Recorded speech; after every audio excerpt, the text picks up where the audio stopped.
ओम नमो भगवते वासुदेवाय। ओम नमो भगवते वासुदेवाय। ओम नमो भगवते वासुदेवाय। ओम अज्ञानतिमिरान्धस्य ज्ञानाञ्जनेयशलाकय चक्षुरुन्मीलितं येन तस्मै श्रीगुरवे नमः। श्रीचैतन्यमनोभीष्टं स्थापितं येन भूतले स्वयं रूपा कदा मह्यं तदा स्वापतन्तिहं। हे कृष्णा करुणा सिन्धो दीनबन्धो जगत्पते गोपेशा गोपिका कान्ता राधा कान्ता नमोऽस्तुते।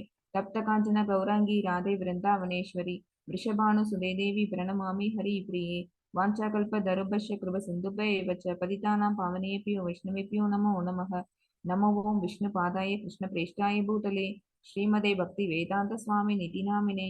नमस्ते सरस्वते देवी गौरवाणी प्रचारिणे निर्विशेषशून्यवादि पाचायते देशतारिणे।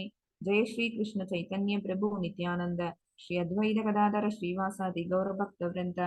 हरे कृष्णा कृष्ण कृष्ण हरे हरे हरे राम राम राम हरे हरे। सर्वं कृष्णार्पणम।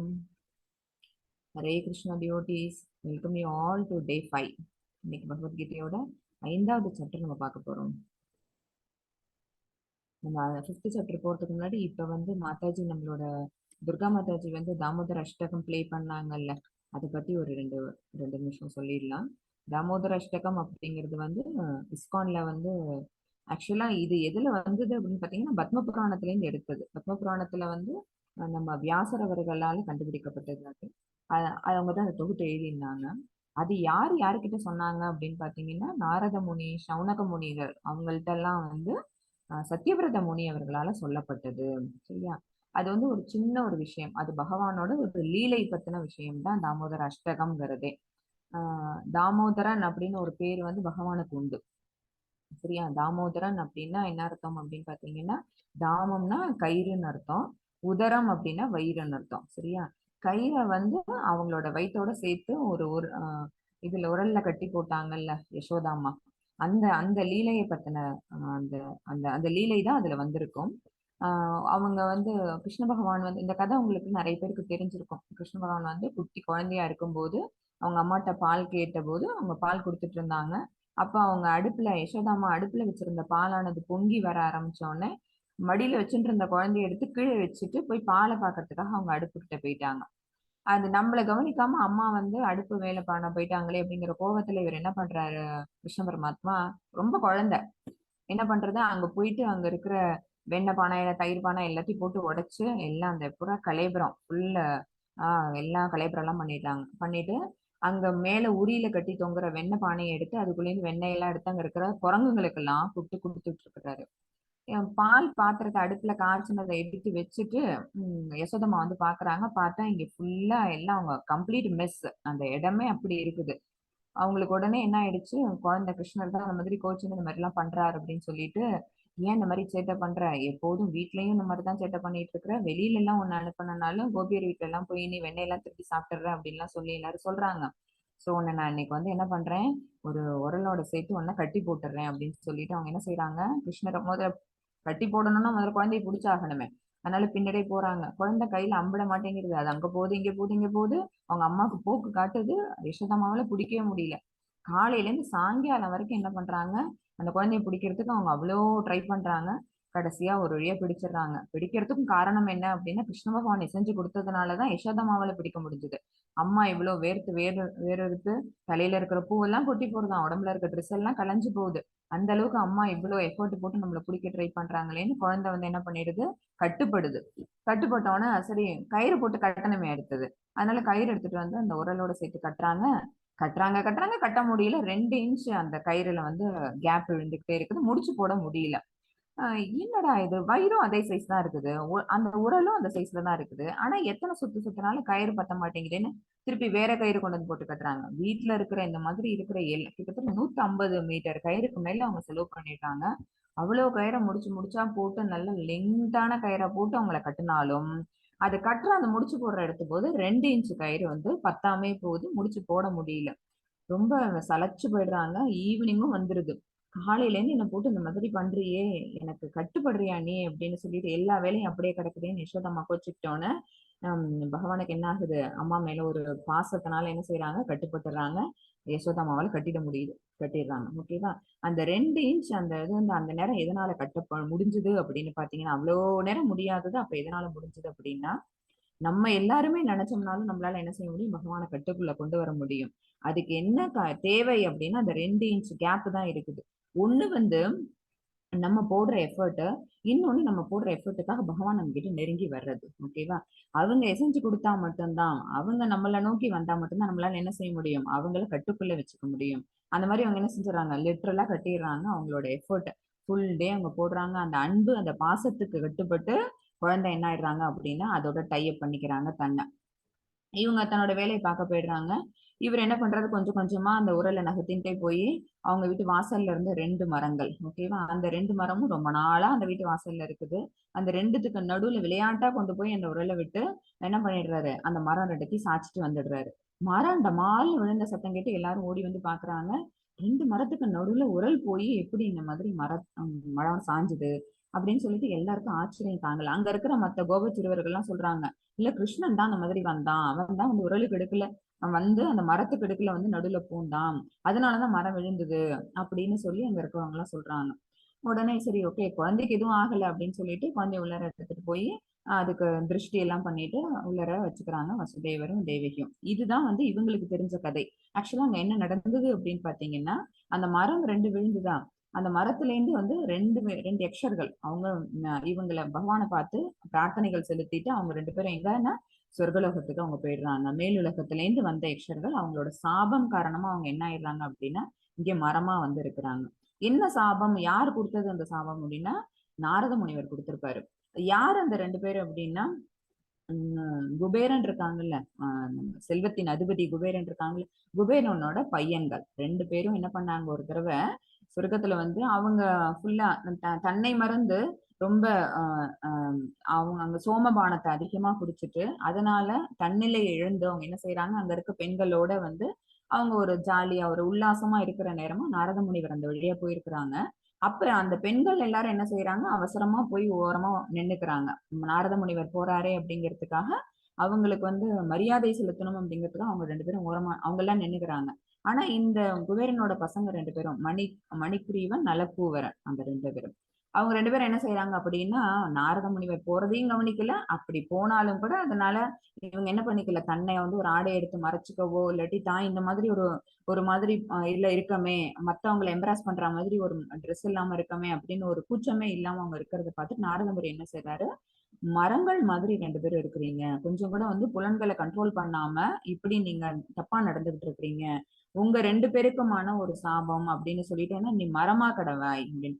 ஐயோ! மரமா ஆக்கிட்டாங்களேன்னு பயந்துட்டு, எப்ப எங்களுக்கு இதுக்கான விமோச்சனம் கிடைக்கும் அப்படின்னோன, பகவான் வந்து கிருஷ்ண பரமாத்மா வந்து கிருஷ்ண அவதாரம் எடுத்து பூலோகத்துக்கு வரும்போது, அப்ப உங்களுக்கு வந்து அவங்க உங்க 2 பேருக்கும் இந்த சாப விமோச்சனத்த குடுப்பாங்க. அதுதான் உங்களுக்கான பிராயச்சித்தம் அப்படின்னு சொல்லிட்டு, நாரத முனிவர் தன்னோட சாபத்துக்கு பிராயச்சித்தமும் சொல்லிட்டு போயிடுறாங்க. அப்ப வந்து அந்த 2 பேரும் தான் என்ன அப்படின்னா, குபேரனோட பையன்கள், இந்த யக்ஷ புதல்வர்கள் 2 பேரும் தான் மணிகிரீவன் அண்ட் நலகூவரன். அவங்க 2 பேரும் தான் வந்து இங்க கோகுலத்துல 2 மரமா நிக்கிறாங்க. அது அது அது நடந்து அதுக்கப்புறம் யுகங்கள் மாறி துவாபர யுகம் வரும்போது பகவான் கிருஷ்ண பரமாத்மாவா தோன்றும் போது அப்ப இங்க வந்து இந்த தாமோதர லீலை நடக்கிற சமயத்துல பகவான் என்ன செய்யறாங்க, அவங்க 2 பேருக்கும் அந்த சாப விமோச்சனத்தை கொடுக்குறாங்க. ஓகேவா? சோ அந்த தாமம் அப்படிங்கிற அந்த கயிறு சான்ஸ்கிரிட்ல அவங்களோட வயித்துல வச்சு கட்டுனதுனால அந்த பகவானுக்கு என்ன பேர் வந்தது அப்படின்னா தாமோதரன் அப்படிங்கிற பேர் வந்துச்சு. இது வந்து இஸ்கான்ல வந்து ரொம்ப ஃபேமஸா பண்ணுவாங்க. இது ஒரு பெரிய celebration for a month. Karthika மந்த்ல பாத்ரா பௌர்ணமி ஆரம்பிச்சு அந்த கார்த்திகை மாசம் ஒரு மாசம் கார்த்திகைன்னா நமக்கு வந்து புரட்டாசி ஐப்பசி அந்த பீரியட்லயே முடிஞ்சிடும். இப்பதான் லாஸ்ட் மந்த் தான் அது முடிஞ்சது.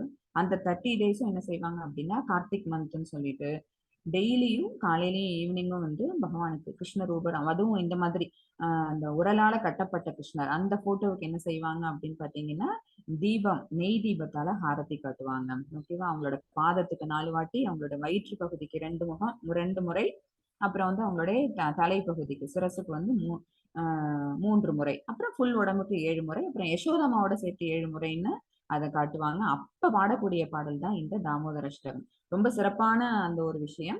அத வந்து அந்த மாதத்துல பண்றதுங்கிறது ரொம்ப சிறப்பு.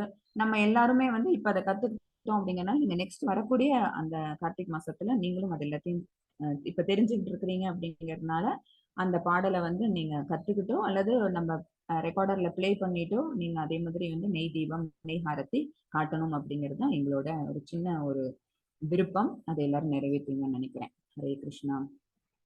ஓகே டிவோட்டீஸ், இன்னைக்கு நம்ம செஷன் டே 5 இன்னைக்கு நம்ம பார்க்க போறோம். அதோட பிபிடி ஷேர் பண்ணிட்டு உங்களுக்கு செஷனை ஸ்டார்ட் பண்ணிக்கிறேன். ஹரே கிருஷ்ணா.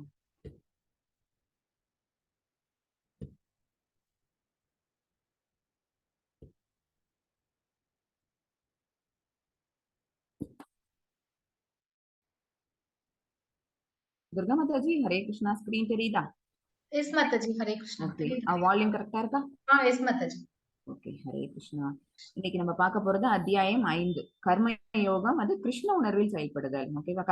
முதல் 6 சாப்டர்ஸ்மே ஃபர்ஸ்ட் மாடியூல் எல்லாமே கர்மயோகத்தை தான் சொல்லுது. கர்மயோகத்திலே விதவிதமா. ஓகேவா? 3rd சாப்டர் வந்து கர்மயோகம் ஞான யோகம் சொல்லி கொடுத்தாங்க, அதாவது புத்தி யோகம். அது அப்புறம் 4th சாப்டர்ல என்ன பார்த்தோம் அப்படின்னா உன்னத அறிவு.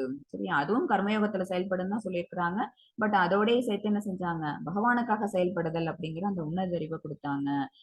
நம்ம செய்யற எல்லா விஷயத்தையும் என்ன செய்யணும் அப்படின்னா தியாகம் பண்ணணும் அப்படின்னு சொல்லியிருந்தாங்க. ஓகேவா? தியாகம்னா செயலின்மை அப்படின்னு இப்ப அர்ஜுனனுக்கு மறுபடியும் ஒரு கன்ஃபியூஷன் வந்துடும். எல்லா விஷயத்தையும் தியாகம் பண்ணு அப்படின்னு பகவான் சொன்னோன்னே அர்ஜுனனுக்கு என்ன மாதிரி கன்ஃபியூஷன் வருது அப்படின்னா, அப்ப செயலே செய்யாம இருக்கணும், ஞானத்தில் செயலின்மையோட இருக்கணும் அப்படின்னு பகவான் சொல்றாங்க அப்படின்னு அர்ஜுனனுக்கு எகெயின் கன்ஃபியூஷன். 3rd சாப்டர்ல கன்ஃபியூஷன் வந்து கேட்டாங்கல்ல, எது வந்து சிறந்தது அப்படின்னு கேட்டாங்கல்ல, செயலை துறப்பதா அல்லது செயலை செய்வதா, எது சிறந்தது அப்படின்னு கேட்ட மாதிரி இப்ப அர்ஜுனனுக்கு ஒரு கன்ஃபியூஷன்ல அவங்க ஒரு கேள்வி கேட்க போறாங்க.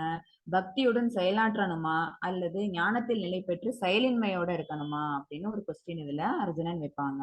அதுக்கு பகவான் கொடுக்கிற பதில்கள் தான் இந்த சாப்டர்ல. அதாவது பக்தியோட செயல்படணும் அப்படிங்கிறதும் ஒண்ணுதான், அடுத்தது ஞானத்தில் நிலை பெற்று செயலின்மையோட இருக்கிறதும் அப்படிங்கிறதும் ஒண்ணுதான். ஞானத்தில் நிலை பெறுதல் அப்படின்னா என்ன அர்த்தம் அப்படின்னா பகவானுக்காக செய்யணும், நம்மளோட செயல்பாடுகள் எதையும் நிறுத்தாம எல்லாத்தையும் பகவானுக்காக செய்யணும் அப்படின்னு தெரிஞ்சுக்கிறதே ஒரு ஞானம். அந்த ஞானத்தில் நிலை பெற்றுட்டோம்னு வச்சுக்கோங்களேன், அதுக்கப்புறம் நம்ம செய்யற செயல் எல்லாமே யாருக்காக அப்படின்னா பகவானுக்காக. ஏன்னா அதுல பற்றுதல் இல்லாம செய்ய ஆரம்பிச்சிடுறோம், விளைவுகளுக்கு அப்பாற்பட்டு நிக்க ஆரம்பிக்கிறோம். விளைவுக்கு அப்பாற்பட்டு நிக்கிறதும் செயலின்மையோட இருக்கிறதும் ஒண்ணுதான், ஒரே மாதிரியான அர்த்தத்தை தான் கொடுக்க போகுது. இத பகவான் வந்து அர்ஜுனனுக்கு விளக்கிட்டு அப்புறம் இதுல பீஸ் ஃபார்முலா முக்கியமான ஒரு விஷயத்த இந்த சாப்டர்ல பகவான் கொடுக்க போறாங்க. ரொம்ப சின்ன சாப்டர் தான், இப்ப பார்ப்போம். இந்த கர்மயோகம் கிருஷ்ண உணர்வில் செயல்படுதல். இதுல கிருஷ்ண உணர்வுல செயல்பட்ட ஒரு நிஷ்காம கர்மயோகி யாரு அப்படின்னா நம்மளோட பிரபுபாதா அவங்க. அவங்களுக்கு நம்மளோட வந்தனத்தை தெரிவிச்சுப்போம். ஹரே கிருஷ்ண ஹரே கிருஷ்ணா கிருஷ்ண கிருஷ்ண ஹரே ஹரே, ஹரே ராம ராம ராம ஹரே ஹரே. அத்தியாயம் 5 சுருக்கம் ஃபர்ஸ்ட் பாத்துருவோம். நம்ம 5.1ல வந்து அர்ஜுனன் கேக்குறாங்க, சந்நியாசமா அல்லது கர்மயோகமா, அதாவது நான் வந்து துறவு போகணுமா அல்லது பகவானோட உறவு வச்சுக்கிட்டு நான் வந்து கர்மயோகம் பண்ணணுமா, இதுதான் ஃபர்ஸ்ட் கேட்கிற கொஸ்டின்ஸ். அதுக்கு பகவான் வந்து 5.2ல இருந்து 6 வரைக்கும் பதில் கொடுக்குறாங்க. சந்நியாசத்தை விட கர்மயோகம் எளியது. சந்நியாசம் போறது அப்படிங்கிறது நம்மளே ஐசோலேட் பண்ணிக்கணும், நமக்குன்னு யாரும் நமக்கான தேவைகளை பூர்த்தி பண்றதுக்கு யாரும் வரமாட்டாங்க. நம்ம வந்து ஒரு இடத்துக்கு போயிட்டு அமைதியா இருந்து புலன்களையும் மனசையும் அடக்கி சரியா செயல்பாடுகளை குறைச்சிக்கிட்டு நம்மளுடைய மனசை ஒருநிலைப்படுத்தி புத்திய பகவான் மேல நிலைநிறுத்தி நம்ம துறவரம் பண்றது அப்படிங்கிறது, அந்த அந்த அந்த அந்த ஞானத்தை வளர்த்துக்கிறது அப்படிங்கிறது ரொம்ப ரொம்ப ரொம்ப கடினமான செயல். அதை விட எது ஈஸி அப்படின்னா, எதையும் துறக்கணும்னே அவசியம் கிடையாது, பற்றுதலை மட்டும் விட்டா போதும். இருக்கக்கூடிய அந்த புலனின்பர் பொருட்கள் எல்லாத்தையுமே நமக்காக யோசிக்காம பகவானுக்காக யோசிச்சு எல்லா செயல்களையும் அவங்களுக்காக செய்யறது அப்படிங்கிறது எளியது. கம்பேரிட்டிவ் டு சந்நியாசத்தை விட கர்மயோகம் எளியது அப்படின்னு அர்ஜுனனுக்கு பகவான் விளக்குவாங்க. அடுத்தது நிஷ்காம கர்மயோகம் ஒருவரை பந்தத்தில் இருந்து விடுவிக்கிறது. பந்தம்ங்கிறது என்ன அப்படின்னா நம்ம எல்லாருமே இங்க என்ன பண்ணிருக்கிறோம் அப்படின்னா என்டாங்கிள் ஆயிருக்கிறோம், கண்டிஷன்டு சோல்ஸ் ஆயிருக்கிறோம். சரியா? நம்ம எல்லாருமே கட்டுண்ட ஆத்மானா பந்தப்பட்ட ஆத்மா. ஏதோ ஒரு விஷயத்தோட நம்மளுக்கு என்ன அந்த ஒரு கனெக்டிவிட்டிங்கிறது இருந்துகிட்டு இருக்குது. எப்ப அந்த கனெக்டிவிட்டில இருந்து நம்ம வந்து நம்மளே லிபரேட் பண்ணிப்போம் அப்படின்னா நிஷ்காம கர்மயோகம் செய்யும் போது. நிஷ்காம கர்மயோகம்னா என்ன உங்களுக்கு விளங்கி இருக்கும். நம்ம செய்யக்கூடிய செயல்பாடுகள் தான், விதிக்கப்பட்ட கடமைகள் தான், அதை தான் செய்ய போறோம், பட் வித்தவுட் எனி அட்டாச்மெண்ட். அப்ப பற்றுதல் இல்லாம அந்த செயலை செஞ்சோம்னா அதோட பலன் மேல நம்ம பற்று வைக்க போறது இல்ல, அப்ப அந்த விளைவுகளுக்கு அப்பாற்பட்டு நிற்போம். ஓகேவா? அப்படி ஒரு கர்மயோகம் தான் என்ன அப்படின்னா நிஷ்காம கர்மயோகம். செயல்பாடுகள் எல்லாமே நம்ம பக்தியோட நம்ம செயலாற்றணும், எல்லாமே பகவானுக்காக அர்ப்பணிச்சிடணும். அதுதான் நிஷ்காம கர்ம யோகம்ங்கிறது. அப்ப என்ன ஆகும், நம்ம இங்க இருக்க எது கூடயும் நம்ம கண்டிஷன் ஆக மாட்டோம். எதுவுமே நம்மள என்ன பண்ணாது, பந்தப்படுத்தாது.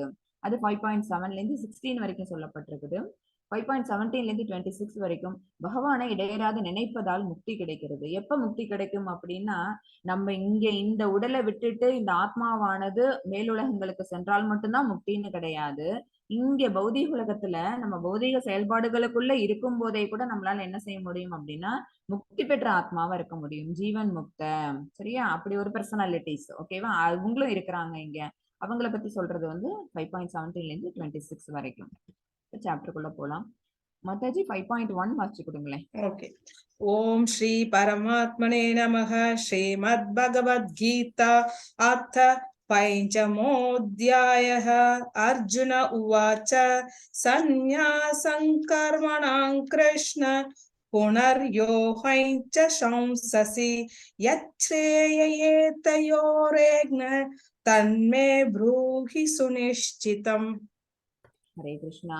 அர்ஜுனன் கூறினான், கிருஷ்ணரை முதலில் செயலை துறக்கவும் பின்னர் பக்தியுடன் செயலாற்றவும் பரிந்துரைத்துள்ளேன். ரெண்டுமே சொன்னாங்க. பகவான் ஒரு டைம் என்ன சொன்னாங்க, செயலை துறக்க சொன்னாங்க. இன்னொரு டைம் பக்தியுடன் செயலாற்றவும் சொன்னாங்க. இவை இரண்டில் சிறந்த நன்மை தருவது எது என்பதை தயவு செய்து தெளிவாக விளக்குவீராக. செயலை துறக்கணும்னு எப்ப பகவான் சொன்னாங்க அப்படின்னா செகண்ட் சாப்டர் போது. ஓகேவா? அத வந்து இப்ப அர்ஜுனன் மறுபடியும் எடுத்து இதே கன்ஃபியூஷன், இந்த குழப்பம் வந்ததுனால இந்த இரண்டில் சிறந்த நன்மையை பெறுவது எது, எது எனக்கு எளிதான ஒரு நான் செய்யக்கூடிய ஒரு பயிற்சி எது, அதை எனக்கு தெளிவாக விளக்குவீராக அப்படின்னு. இப்ப நமக்குமே இந்த கன்ஃபியூஷன் இருக்குங்கிறதுனால நம்ம எகைன் என்ன பண்றோம் அப்படின்னா, திருப்பி அதை எல்லாத்தையும் ரெக்கலெக்ட் பண்ணி பார்க்க போறோம். அர்ஜுனனின் தவறான புரிதல் எதனால வந்தது அப்படின்னு பார்த்தா, அவனுடைய வறண்ட மன அனுமானம் தான். அதுக்கெல்லாம் காரணம் என்ன அப்படின்னா, பக்தி தொண்டுல செயலாற்றுறதுதான் சிறந்தது. ஓகேவா? ஃபுல் பகவத்கீதை சாப்டர் ஃபுல்லாவே என்ன சொல்ல போறாங்க பகவான் அப்படின்னா, நீ எதை வேணாலும் உனக்குன்னு விதிக்கப்பட்ட கடமை அதை நீ வந்து செய். சரியா?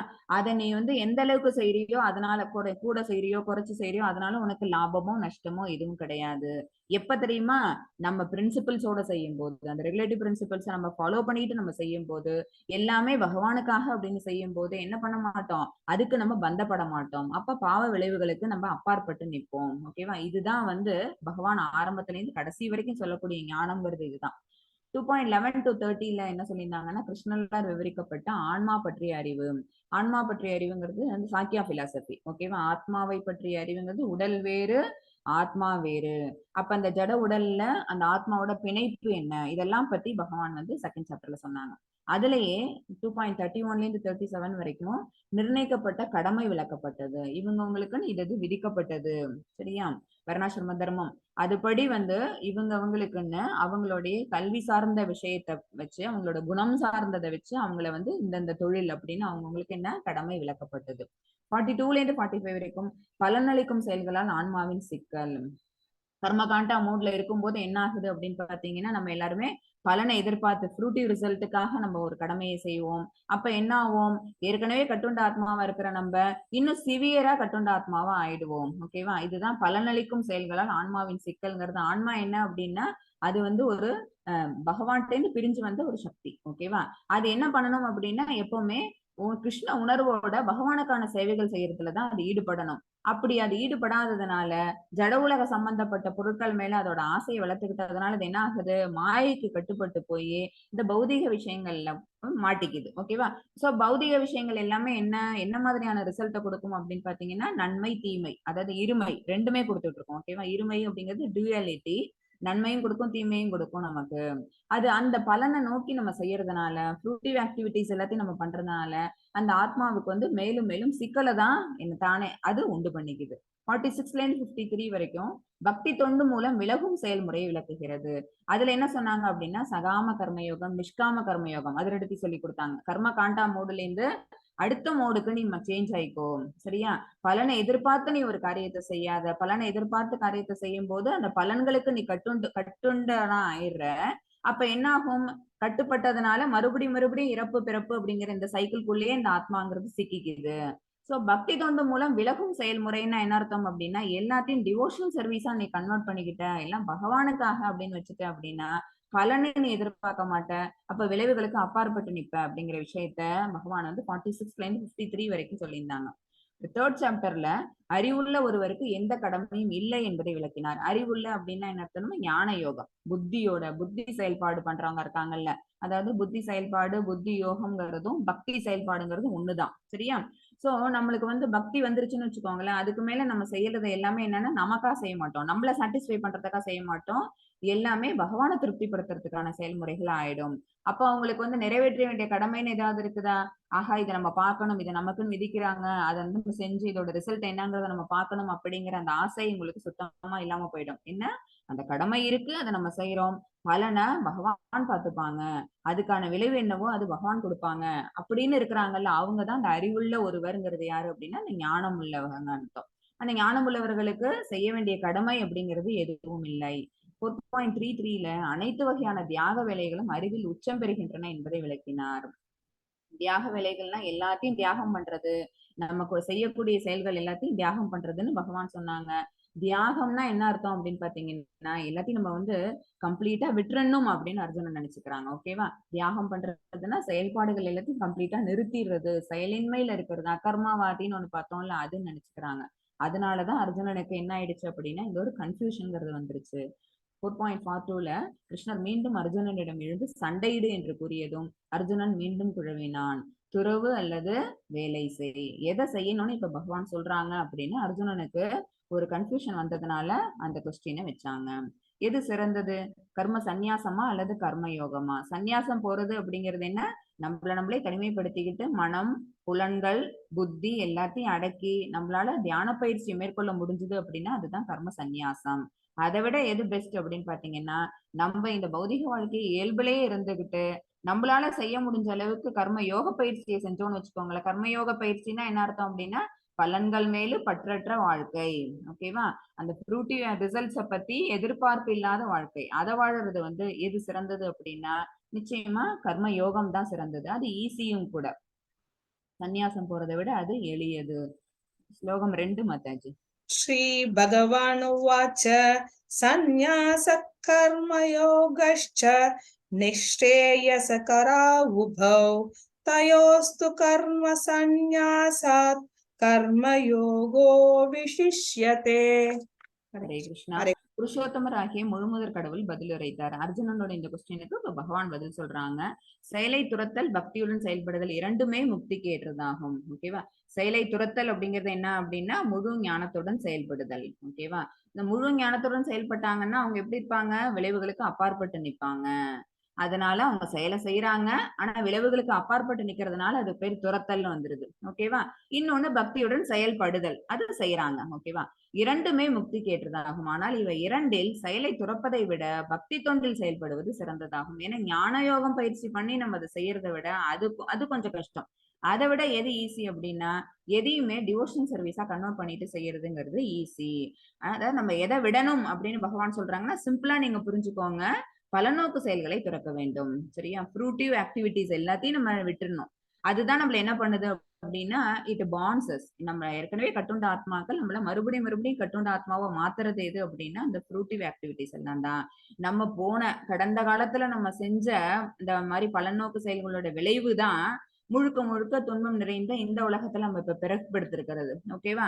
சோ இப்ப பிறப்படுத்திருக்கும் போது நமக்கு என்ன ஆயிடுச்சு அப்படின்னா லக்கிலி வி காட் திஸ் மனித உடல்ங்கிறது கிடைச்சிருச்சு.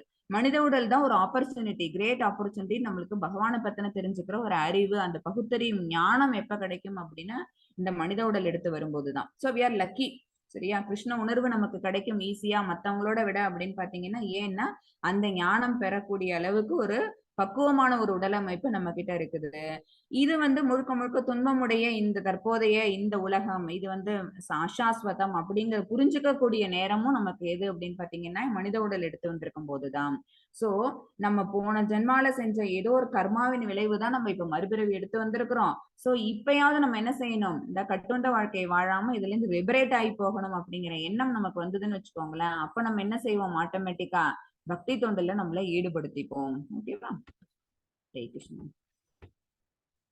இதுல வந்து இது குட்டியா ஒரு பாகவதத்துல ஒரு கதை ஒண்ணு வரும். இந்த மாதிரி அந்த பலநோக்கு செயல்கள் மேல பற்றுதல் வச்சு ஒருத்தவங்க செஞ்சாங்க அப்படின்னா அவங்க செய்யறது வந்து எவ்வளவு நல்ல தர்ம காரியங்களா இருந்தாலும் கூட அவங்க வந்து எந்த அளவுக்கு மறுபடியும் இந்த கண்டிஷன்டு சோலாவே இருப்பாங்க அப்படிங்கிறதுக்கான ஒரு கதை தான் இது. மன்னர் நிர்கான்னு ஒருத்தவங்க இருந்தாங்க. ஓகேவா? அவங்களுக்கு என்ன அப்படின்னு பாத்தீங்கன்னா பலநோக்கு செயல்களின் மேல் பற்று ஜாஸ்தி இருக்கும். அவங்க தர்ம காரியங்கள் எது பண்ணாலும் அவங்க என்ன செய்வாங்க, தன் அடுத்தவங்க பாராட்டணும், அதுக்காக தனக்கு வந்து எல்லாரும் என்ன செய்வாங்க அப்படின்னா குளோரிபிகேஷன் கொடுக்கணும்னு எதிர்பார்ப்பாங்க. அவங்க என்ன செய்வாங்க, நிறைய தான தர்மங்கள்லாம் பண்ணுவாங்க. அவங்களுக்கு டெய்லி ஒரு அந்தணருக்கு அவங்க ஒரு பசு தானம் கொடுக்கறது அப்படிங்கிறது அவங்களோட வழக்கத்துல இருந்தது. சரியா? தானங்கள் செய்வாங்க, யாகங்கள் செய்வாங்க, எல்லாமே பண்ணுவாங்க. ஆனாலும் கூட அவங்க வர்றவங்க அவங்கள வாழ்த்தணும், பாடணும் அப்படின்னு நினைப்பாங்க அவங்க. நீ குடுத்தீல்ல, நீ நல்லா வாழணும் அப்படின்னு சொல்லிட்டு பாராட்டிட்டு போவாங்கல்ல, அந்த பாராட்டுக்கு ஏங்குனவங்களா இருப்பாங்க. அதுதான் என்ன அப்படின்னு பாத்தீங்கன்னா, அவங்க செஞ்ச செயல்ல இருக்கக்கூடிய அந்த அந்த ஃப்ரூட்டிவ் ரிசல்ட் அவங்க எதிர்பார்த்தது என்ன அப்படின்னு பாத்தீங்கன்னா, அவங்கள வாழ்த்தணும் அப்படிங்கிறது தான். அது அந்த பற்றுதல் இருக்கக்கூடாது இல்ல. பட் அது இருந்ததுனால அவருக்கு எப்படி ஒரு வீழ்ச்சிங்கிறது இருக்குங்கிறது தான் இந்த கதை. என்னாச்சு அப்படின்னா, ஒரு நாள் ஒரு அந்தணர் வருவாரு. அவர்கிட்ட வந்து தன்னோட பசு கொட்டில்ல இருந்து ஒரு பசு எடுத்து அவர் தானமா கொடுத்துருவாங்க. பசு தானம் கொடுக்கறன்னு சும்மா ஒரு பசுவை தூக்கி கொடுக்கறது இல்ல. அதுக்கு அந்த கொம்புக்கு பொன்னம் வைத்து, குளம்புக்கு வெள்ளி கட்டின்னு ஃபுல்லா அத கம்ப்ளீட்டா டெக்கரேட் பண்ணி, அதுக்கு அவ்வளோ பட்டாடை எல்லாம் போட்டு அத வந்து அனுப்பி வைக்கணும். அந்த மாதிரி என்ன பண்ணாரு அப்படின்னா, அந்த பசுவ அனுப்பி வச்சாரு. அந்த அந்தணரும் அந்த பசுவ வாங்கிட்டு போயிட்டாரு. அந்த பசு அங்க போனது என்ன பண்ணுச்சு அப்படின்னா, தன்னோட ரெகுலரா இருக்கக்கூடிய கொட்டில்லேருந்து நம்ம வேற ஒரு இடத்துக்கு வந்துட்டோம் அப்படின்னு சொல்லிட்டு, அது என்ன ஆயிடுச்சு அப்படின்னா, திருப்பி இந்த ராஜாவோட பசு கொட்டிலுக்கே வந்து அது சேர்ந்துருது. அது என்ன யாருக்கு தெரியாது அப்படின்னா, ராஜாவுக்கு தெரியாம போயிடுச்சு. நம்ம தானமா கொடுத்த பசு மறுபடியும் நம்மளோட கொட்டகைக்குள்ளேயே வந்துருச்சுங்கிற விஷயம் தெரியல. மறுநாள் வேற ஒரு அந்தணர் வராரு. அந்த அந்தணர் என்ன பண்றாரு அப்படின்னா, எனக்கு பசு தானம் கொடுங்க அப்படின்னு சொன்னோன்னே, ராஜா என்ன பண்ணிடுறாரு, நேத்தி எந்த பசுவை கொடுத்தாரோ அதே பசுவை எடுத்து மறுபடியும் கொடுத்துடுறாரு. கொடுத்து அந்த 2வது அந்தணர் வாங்கிட்டு போகும்போது முதல் அந்தணர் வந்துடுறாரு. நேத்து என்கிட்ட கொடுத்த பசுவை மறுபடியும் நீங்களே எடுத்துக்கிட்டு அதை இன்னைக்கும் மறுபடியும் வேற ஒரு அந்தணருக்கு தானம் கொடுக்குறீங்க. இந்த மாதிரி பேர் புகழ் இந்த மாதிரி உங்களுக்கு வாங்கணும், பாராட்டுதல் கிடைக்கணுங்கிறதுக்காக நீங்க என்ன செய்றீங்க, இது ஒரு மாதிரி சீட்டிங்னு அவங்களுக்குள்ள நினைச்சுக்கிறாங்க. சோ 2 பேருக்கு நடுவுல 2 அந்தணர்களுக்கு நடுவுல கிளாஷ் வருது. 2 பேரும் சேர்ந்து ராஜாவை வந்து அந்த மாதிரி பேச ஆரம்பிக்கிறாங்க.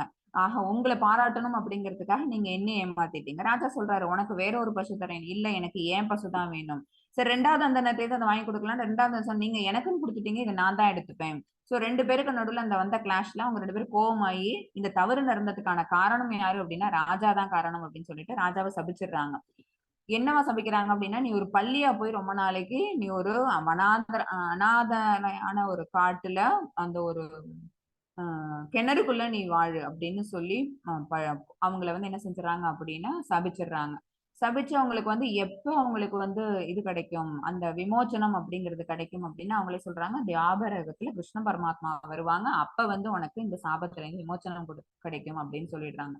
அதனால அவர் என்ன செய்யறாரு, ஒரு பெரிய ராட்சச பள்ளியா மாறி அவர் போய் கோகுலத்துல இருக்கக்கூடிய ஒரு காட்டுக்குள்ள ஒரு ஒரு ஒரு கிணறுல தண்ணியே இல்லாத ஒரு கிணறுக்குள்ள அந்த பள்ளி போய் வாழ ஆரம்பிக்குது. அப்புறமேட்டு பகவான் துவாபரயுகத்துல ஸ்ரீ கிருஷ்ணாவதாரம் எடுத்து வரும்போது அவங்க எல்லாம் சேர்ந்து அந்த இடத்துல விளையாடும் போது, ஓகேவா, கோகுலத்துல அப்புறம் துவாரகையில ஒரு ஒரு இடமா அவங்க இடம் மாறி போறாங்கல்ல, அப்பெல்லாம் விளையாடும் போது அப்ப எல்லா குழந்தைங்களும் விளையாடுற இடத்துல அந்த பள்ளியை கண்டுட்டு மத்த கோபர் சிறுவர்கள் எல்லாம் போய் பகவான்கிட்ட சொன்னோன்னே கிருஷ்ண பரமாத்மா போய் எட்டி பாக்குறாரு. உள்ளுக்குள்ள பள்ளி இருக்கிறது தெரியுது. கையை வச்சு அந்த பள்ளியை வெளியில எடுக்கிறாரு. பகவான் கைப்பற்ற உடனே பள்ளிக்கு என்ன ஆயிடுது அப்படின்னு பாத்தீங்கன்னா திருப்பி மனித உடல்ங்கிறது கிடைக்குது. அப்ப அவருக்கு என்னன்னா, தனக்கு தான் செய்தது வந்து நல்ல செயல் அப்படிங்கிற காரணத்தினாலதான் பகவானுடைய கைப்பட்டுதான் அவங்களுடைய திருக்கரம் பட்டதுனால அவங்களுக்கு என்ன ஆயிடுச்சு அப்படின்னா சாப விமோச்சனம்ங்கிறது கிடைச்சது. பட் சாபம் வந்ததுக்கான காரணம் என்ன, அந்த வீழ்ச்சி அவர் அடைஞ்சதுக்கான காரணம் என்ன அப்படின்னா அந்த பற்றுதல். ஓகேவா? எந்த ஒரு காரியங்களை செஞ்சோம்னாலும் அதோட அதோட விளைவுகள் மேல பற்றுதல் வச்சு செஞ்சதுனாலதான் தனக்கு இப்படி ஒரு வீழ்ச்சி ஏற்பட்டது அப்படிங்கறத அவரு அப்ப புரிஞ்சுக்கிறாரு. அதனால பலநோக்கு செயல்கள் பயனற்றது அப்படிங்கறத ஒப்புக்கிறாங்க. பக்தி தொண்டு மட்டுமே மங்களகரமான செயல் அப்படிங்கறத உணர்றாங்க. எதுவா இருந்தாலும் அது என்ன, மக்களுக்கு கொடுக்கக்கூடிய அந்த தொண்டு, மக்களுக்காக செய்யக்கூடிய தொண்டுங்கிறது என்ன தொண்டு, மாதவனுக்கு செய்யக்கூடிய தொண்டு அப்படிங்கிற அந்த விஷயம் அப்ப புரியுது. அதுதான் மங்களகரமான செயல் அப்படின்னு புரிஞ்சுக்கிட்டு பலநோக்கு செயல்கள் மேல தான் இது வரைக்கும் வச்சிருந்த அந்த பற்று எல்லாத்தையும் விட்டுட்டு பற்றற்றவரா அவர் மாறிடுறார். சோ இங்க துறவு வந்துருச்சு அப்படின்னா ஆட்டோமேட்டிக்கா உறவு எங்க எக்ஸ்டெண்ட் ஆகும் அப்படின்னா பகவானோட எக்ஸ்டெண்ட் ஆகுது. ஓகேவா? இது என்ன அப்படின்னு பாத்தீங்கன்னா ஒரு பலநோக்கு செயல்கள் மேல பற்று உள்ள ஒருத்தவரோட கதை இது. ஓகேவா? இந்த மாதிரி எந்த விதமான பற்றும் இல்லாம முக்தி அடைஞ்சவங்க அப்படின்னு பாத்தீங்கன்னா அம்பரீஷ் மகாராஜாவை எடுத்துக்கலாம். அவங்க வந்து என்ன செய்வாங்க அப்படின்னு பாத்தீங்கன்னா பகவானுக்காக தான் தன்னுடைய அவரே பெரிய கிங்டம்க்கு ராஜா அவங்க. அம்பரீஷ் மகாராஜா. ஆனா வந்து அவர் வந்து தன்னுடைய உடல், மனம், வாக்கு, சொல், செயல் எல்லாமே சகலமும் அவங்க யாருக்காக அர்ப்பணிச்சிருந்தாங்க அப்படின்னு பாத்தீங்கன்னா பகவானுக்காக. சரியா? எல்லா விதத்திலயும் அவங்க டிவோஷன் சர்வீஸ் பண்ணது யாரு அப்படின்னு பாத்தீங்கன்னா அம்பரீஷ் மகாராஜா. அவங்களுக்கு வந்து எப்பவுமே எது மேல பற்றுதல் இருக்காது அப்படின்னா அவங்க செய்யக்கூடிய செயல்கள் மேல அவங்களுக்கு பற்றுதல் இருக்காது. அதனாலதான் துர்வாச முனிவர் வந்து அது அந்த ஒரு கதையை நான் அப்புறம் இன்னொருத்தர விளக்கமா சொல்றேன். துர்வாச முனிவர் அவங்கள சபிச்சு அவங்களுக்கு வந்து அந்த ஒரு ஒரு பூதம் ஒண்ணு தேவி விட்டுருவாங்க அம்பரீஷனை கொல்றதுக்காக. ஆனா பக்தனுக்கு ஏற்பட்ட அந்த சோதனையை முறியடிக்கணுங்கிறதுக்காக பகவானே சக்கராதயத்தை விட்டு துர்வாசரை பயமுறுத்துவாங்க. ஓகேவா? இந்த கதை அது அது எதனால வந்தது அப்படின்னு பாத்தீங்கன்னா பகவான்கிட்ட அவர் அந்த அளவுக்கு கம்ப்ளீட்டா தன்னை ஃபுல்லா சரண்டர் பண்ணிக்கிட்டு அவங்க டிவோஷனல் சர்வீஸ் பண்ணதுனால பகவான் அந்த இடத்துல அவங்களுக்கு என்ன பண்ணாங்க அப்படின்னா யாருக்கிட்ட இருந்தும், அதாவது பக்தர் இல்லாதவர்கள் யாரா இருந்தாலும் அவங்க செய்யற அந்த துன்பத்தை வந்து பக்தர்கள்ட்ட இருந்து என்ன பண்ணிடுவாங்க அப்படின்னா விளக்குறதுக்காக ஓடோடி வருவாங்க. சரியா? சோ இது பற்றுனால நிர்காவுக்கு வந்த ஒரு வீழ்ச்சியும், அந்த பற்றற்ற நிலையினால அம்பரீஷ் மகாராஜாக்கு ஒரு இவங்க பகவானே என்ன செய்யறாங்க அப்படின்னா ஸ்வயம் அவங்களே வந்து ஹெல்ப் பண்ற ஒரு நிகழ்ச்சியும் நம்ம இந்த இடத்துல உதாரணமா எடுத்துக்கலாம். ஓகேவா? துர்வாச மகரிஷி அம்பரீஷ் கதை வந்து வேற ஒரு இடத்துல நான் வரும், அப்போ உங்களுக்கு விளக்கமா சொல்றேன். துறவு பற்றிய சரியான புரிதல் அப்படிங்கறது வந்து இதுல வந்து சனாதன கோஸ்வாமி ரூப கோஸ்வாமி அவங்க நம்ம பிருந்தாவனத்தின் 6 கோஸ்வாமிகள் நித்தி பார்த்தோம்ல, அதுல வந்து ரூப கோஸ்வாமி சனாதன கோஸ்வாமி 2 பேரும் பிரதர்ஸ். ஓகேவா? அவங்க 2 பேரும் நிறைய புக்ஸ் எழுதியிருக்கிறாங்க. அவங்க 2 பேரும் வந்து பிருந்தாவனத்தை சுத்தி சுத்தி அவங்க அவ்வளவு கோயில்கள் கட்டியிருக்காங்க. ராதா கோவிந்தருக்காக நிறைய கோவில்கள் கட்டினது அவங்க. சைத்தன்ய மகாபிரபு அவங்களோட கட்டளைக்கு கீழ்ப்படிஞ்சு அவங்க 2 பேரும் வந்து பிருந்தாவனத்துல பகவான் எங்கெங்கெல்லாம் என்னென்ன லீலைகள்லாம் பண்ணாங்க அப்படிங்கறது எல்லாத்தையும் எடுத்து அதுக்கான சரித்திரங்கள்லாம் எடுத்து அதுக்காக நிறைய புக்ஸ் எழுதினவங்க அவங்க. ஓகேவா? அவங்களோட பெருமைகள்ங்கிறது நம்மளால சொல்லவே முடியாத அந்த அளவுக்கு அளவு கடந்த ஒரு விஷயம் இருக்குது. அவங்க எழுதினதுல ஒரு புக் வந்து பக்தி ரசாமிர்த சிந்து அப்படின்னு ஒண்ணு. அதுல சொல்லியிருக்கிறாங்க துறவு பற்றிய சரியான புரிதல் என்ன அப்படின்னா முக்தியடைய விரும்பும் நபர்கள் முக்தி அடையணும் அப்படின்னு நினைச்சோம்னா பரமபுருஷா பகவானுடன் தொடர்புடைய பொருட்களை பௌதீகமாக எண்ணி திறக்கின்றனர். எல்லாமே மெட்டீரியல் அப்படின்னு நினைச்சிட்டு அவங்க என்ன செஞ்சுறாங்க, எல்லாத்தையும் துறந்துடுறாங்க, துறவரம் போயிடுறாங்க. பட் அது கிடையாது, அவர்களது துறவு முழுமையானது அல்ல என்று கூறப்படுகிறது. ரூப கோஸ்வாமி அப்படிங்கிறவங்க யாரு அப்படின்னு பாத்தீங்கன்னா கோஸ்வாமினால என்ன அர்த்தம் அப்படின்னா புலன்களை கண்ட்ரோல் பண்ணவங்க. அவங்க பௌதிக செயல்பாடுகள் செஞ்சாங்க, பட் எல்லாமே எப்படி இருந்தது அப்படின்னா டிவோஷனல் சர்வீஸா கன்வெர்ட் பண்ணிட்டாங்க. சோ துறவரம் போகணும் அவங்களும் சொல்லல. ஓகேவா? சோ துறவரம் அப்படிங்கிறது என்னன்னா அதுதான் வந்து முக்தி அடையறதுக்கான ஒரு வழி அப்படின்னு நினைச்சுக்கிட்டு என்ன செஞ்சிடறோம் அப்படின்னா பௌதிக செயல்கள் எல்லாத்தையுமே திறந்துடுறோம். ஆனா அதுல வந்து எத்தனையோ விஷயங்கள் பகவானுடன் தொடர்புடைய விஷயங்களா இருக்குது. சரியா? பட் அந்த மாதிரி பண்ணாம இப்ப சாப்பாடை விட்டுருவாங்க. ஓகேவா? இந்த மாதிரி ருசியான சாப்பிடுது அப்படிங்கறது விட்டுருவாங்க. பட் அப்படி இருக்க வேண்டாம். அந்த சாப்பாடை என்ன செய்யலாம், பகவானுக்கு அர்ப்பணிச்சுட்டு அதை நைவேத்தியமா நம்ம ஸ்வீகரிச்சுக்கலாம். சரியா? அதுதான் பகவானுடன் தொடர்புடைய பொருட்களை பௌதிகமானவையாக எண்ணி துறக்கின்றனருங்கிறதுக்கு ஒரு சிம்பிளா ஒரு எக்ஸாம்பிள் நான் கொடுத்தது அதுதான். சோ அந்த மாதிரி எல்லாத்தையுமே விட்டுட்டாங்க அப்படின்னா அதுல பல விஷயங்கள் பகவானுக்கு அவங்களுக்கு கொடுக்கக்கூடியதுகளா இருக்கும். சோ அதையும் சேர்ந்து திறந்துட்டோம் அப்படின்னா அந்த துறவு வந்து முழுமையான துறவு அல்ல அப்படின்னு ரூப கோஸ்வாமி அவர்களால் சொல்லப்பட்டிருக்குது. 5.3 மெத்தட்ஸ். ज्ञेयः स नित्य सन्न्यासी यो न द्वेष्टि न काङ्क्षति निर्द्वन्द्वो हि महाबाहो सुखं बन्धात् प्रमुच्यते. हरे कृष्ण. எவன் ஒருவன் தனது செயல்களின் விளைவுகளில் விருப்பு வெறுப்பு அற்றவனோ அவனே நிரந்தரமான சன்னியாசி ஆவான். அப்ப சன்னியாசின்னா யாரு? அப்ப துறவரம் போகக்கூடாது, துறவரம் போனா எல்லாத்தையும் விட்டுறணும்னா அது செய்யக்கூடாது. அப்ப எதுதான் துறவு அப்படின்னு பாத்தீங்கன்னா செயல்களின் விளைவுகளில் விருப்பு வெறுப்பு அற்றவனாக இருக்கிறது. ஓகேவா? அதாவது சிம்பிளா சொன்னோம் அப்படின்னா person with Krishna consciousness, Krishna உணர்வுல இருக்கக்கூடிய ஒருவன் அர்த்தம். அவன் தான் யாரு அப்படின்னா சன்னியாசி. சரியா? அவன் என்ன செய்ய மாட்டான் அப்படின்னு பாத்தீங்கன்னா இருமைகளுக்கு அப்பாற்பட்டு இருப்பான். இது நமக்கு இன்பத்தை கொடுக்கும், இது நல்லதை கொடுக்கும், இது கெட்டதை கொடுக்கும், இது துன்பத்தை கொடுக்கும் அப்படின்னு எந்த விதமான பார்ஷியல் டிஃபரன்ஸ் எதுவுமே அவன் பார்ஷியாலிட்டி எதுவுமே பார்க்காம இருக்கிறவன் யாரோ அவன் தான் நிரந்தரமான சன்னியாசி. பலம் பொருந்திய புயங்களையுடைய அர்ஜுனா எல்லா இருமைகளிலிருந்து விடுபட்டுள்ள அத்தகையோன், அந்த மாதிரி இந்த டுவாலிட்டியிலிருந்து வெளியில இருக்கிறவன் யாரோ அவன் தான் வந்து பௌதீக பந்தங்களை எளிதில் வென்று முழுமையாக முக்தி அடைகிறான். பகவான் தான் ஹீஸ் அ ஹோல், நம்ம எல்லாரும் பிராக்மெண்ட், அவங்கள்ட்ட இருந்து பிரிஞ்சு வந்திருக்கிறோங்க நம்ம. சோ சோலும் அந்த சூப்பர் சோலும் என்ன அப்படின்னு பாத்தீங்கன்னா தே ஆர் நாட் ஈக்குவல். சோல்ல நம்ம ஜீவாத்மா, சூப்பர் சோல்ங்கிறது பகவான் பரமாத்மா. நம்ம 2 பேரும் என்ன கிடையாது அப்படின்னா ஈக்குவல் கிடையாது. அணு ஆத்மாவுக்கும் விபு ஆத்மாவுக்கும் எவ்வளவோ டிஃபரன்சஸ் இருக்குது. பட் குவாலிட்டி சேம், குவான்டிட்டி டிஃபரெண்ட்னு பல வாட்டி சொல்லியிருக்கிறோம். ஓகேவா? ஒரு தீ, ஒரு பெரிய கொழுந்து விட்டெறியும் நெருப்பு அப்படின்னு ஒண்ணு எடுத்துக்கிட்டீங்கன்னு வச்சுக்கோங்களேன், அதுதான் வந்து பரமாத்மா அப்படின்னா, அதுல இருந்து பறக்கக்கூடிய சிறு சிறு தீ பொறிகள் இருக்கு பாத்தீங்களா, அந்த ஃபயர் ஸ்பார்க்ஸ் இருக்கு பாத்தீங்களா, அதெல்லாம் தான் நம்ம. ஓகேவா? ஃபயர் ஸ்பார்க் எவ்வளவு ஃபிராக்ஷன் ஆஃப் செகண்ட் நிற்கும், ரொம்ப கொஞ்ச நேரம் தான் நிற்கும். ஆனா அந்த ஃபயர் ஸ்பார்க்லயும் கூட அது இருக்கிற நேரத்துக்குள்ள அது ஒரு வெளிச்சத்தை கொடுக்கும், அது ஒரு வெப்பத்தை கொடுக்கும். சரியா? அந்த தீ எந்த மாதிரியான வெளிச்சமும் வெப்பமும் கொடுக்குதோ அதுல ஓரளவுக்காக அது என்ன பண்ணும் அப்படின்னு பாத்தீங்கன்னா, அந்த வெப்பத்தையும் வெளிச்சத்தையும் அது கொடுக்கக்கூடியது. ஆனா அது என்ன ஆகும், இது நீண்டு ரொம்ப நேரத்துக்கு நித்தியமா இருந்துகிட்டே இருக்கும். பட் ஃபயர் ஸ்பார்க்ஸ் எப்படி இருக்காது, ரொம்ப நேரத்துக்கு இருக்காது. ஃபிராக்ஷன் ஆஃப் செகண்ட்ல அதுக்கு என்ன ஆயிடும் அப்படின்னு பாத்தீங்கன்னா, அதோட காலம்ங்கிறது முடிஞ்சிடும். இதுதான் குவாலிட்டியில சேம், குவான்டிட்டியில நம்ம ரெண்டு பேரும் டிஃபரெண்ட் அப்படிங்கிறது ஜீவாத்மாவுக்கும் பரமாத்மாவுக்கும் சிமிலாரிட்டி டிஃபரன்ஸ் ஞாபகம் வச்சுக்கோங்க. முன்னாடி தங்க சுரங்கம், தங்க துகள் சொன்னோமா, இங்க ஃபயர் அண்ட் ஃபயர் ஸ்பார்க்ஸ் வச்சு சொல்றோம். சோ எல்லா இருமைகளிலிருந்து விடுபட்டுள்ள ஒரு மனிதனால் பௌதிக பந்தங்களை எளிதில் வென்று முழுமையாக முக்தி அடைய முடியும்.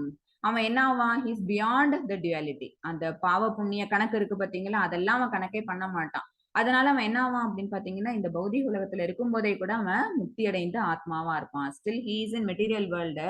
இந்த பௌதிக உலகத்துலதான் அவன் இருக்கிறான்.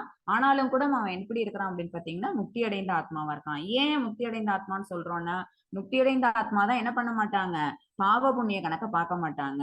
ஓகேவா? அவங்கதான் எந்த ஒரு செயல் மேலேயும் விருப்பையோ வெறுப்பையோ அவங்க காமிச்சுக்க மாட்டாங்க. 5.6 மெத்தட்.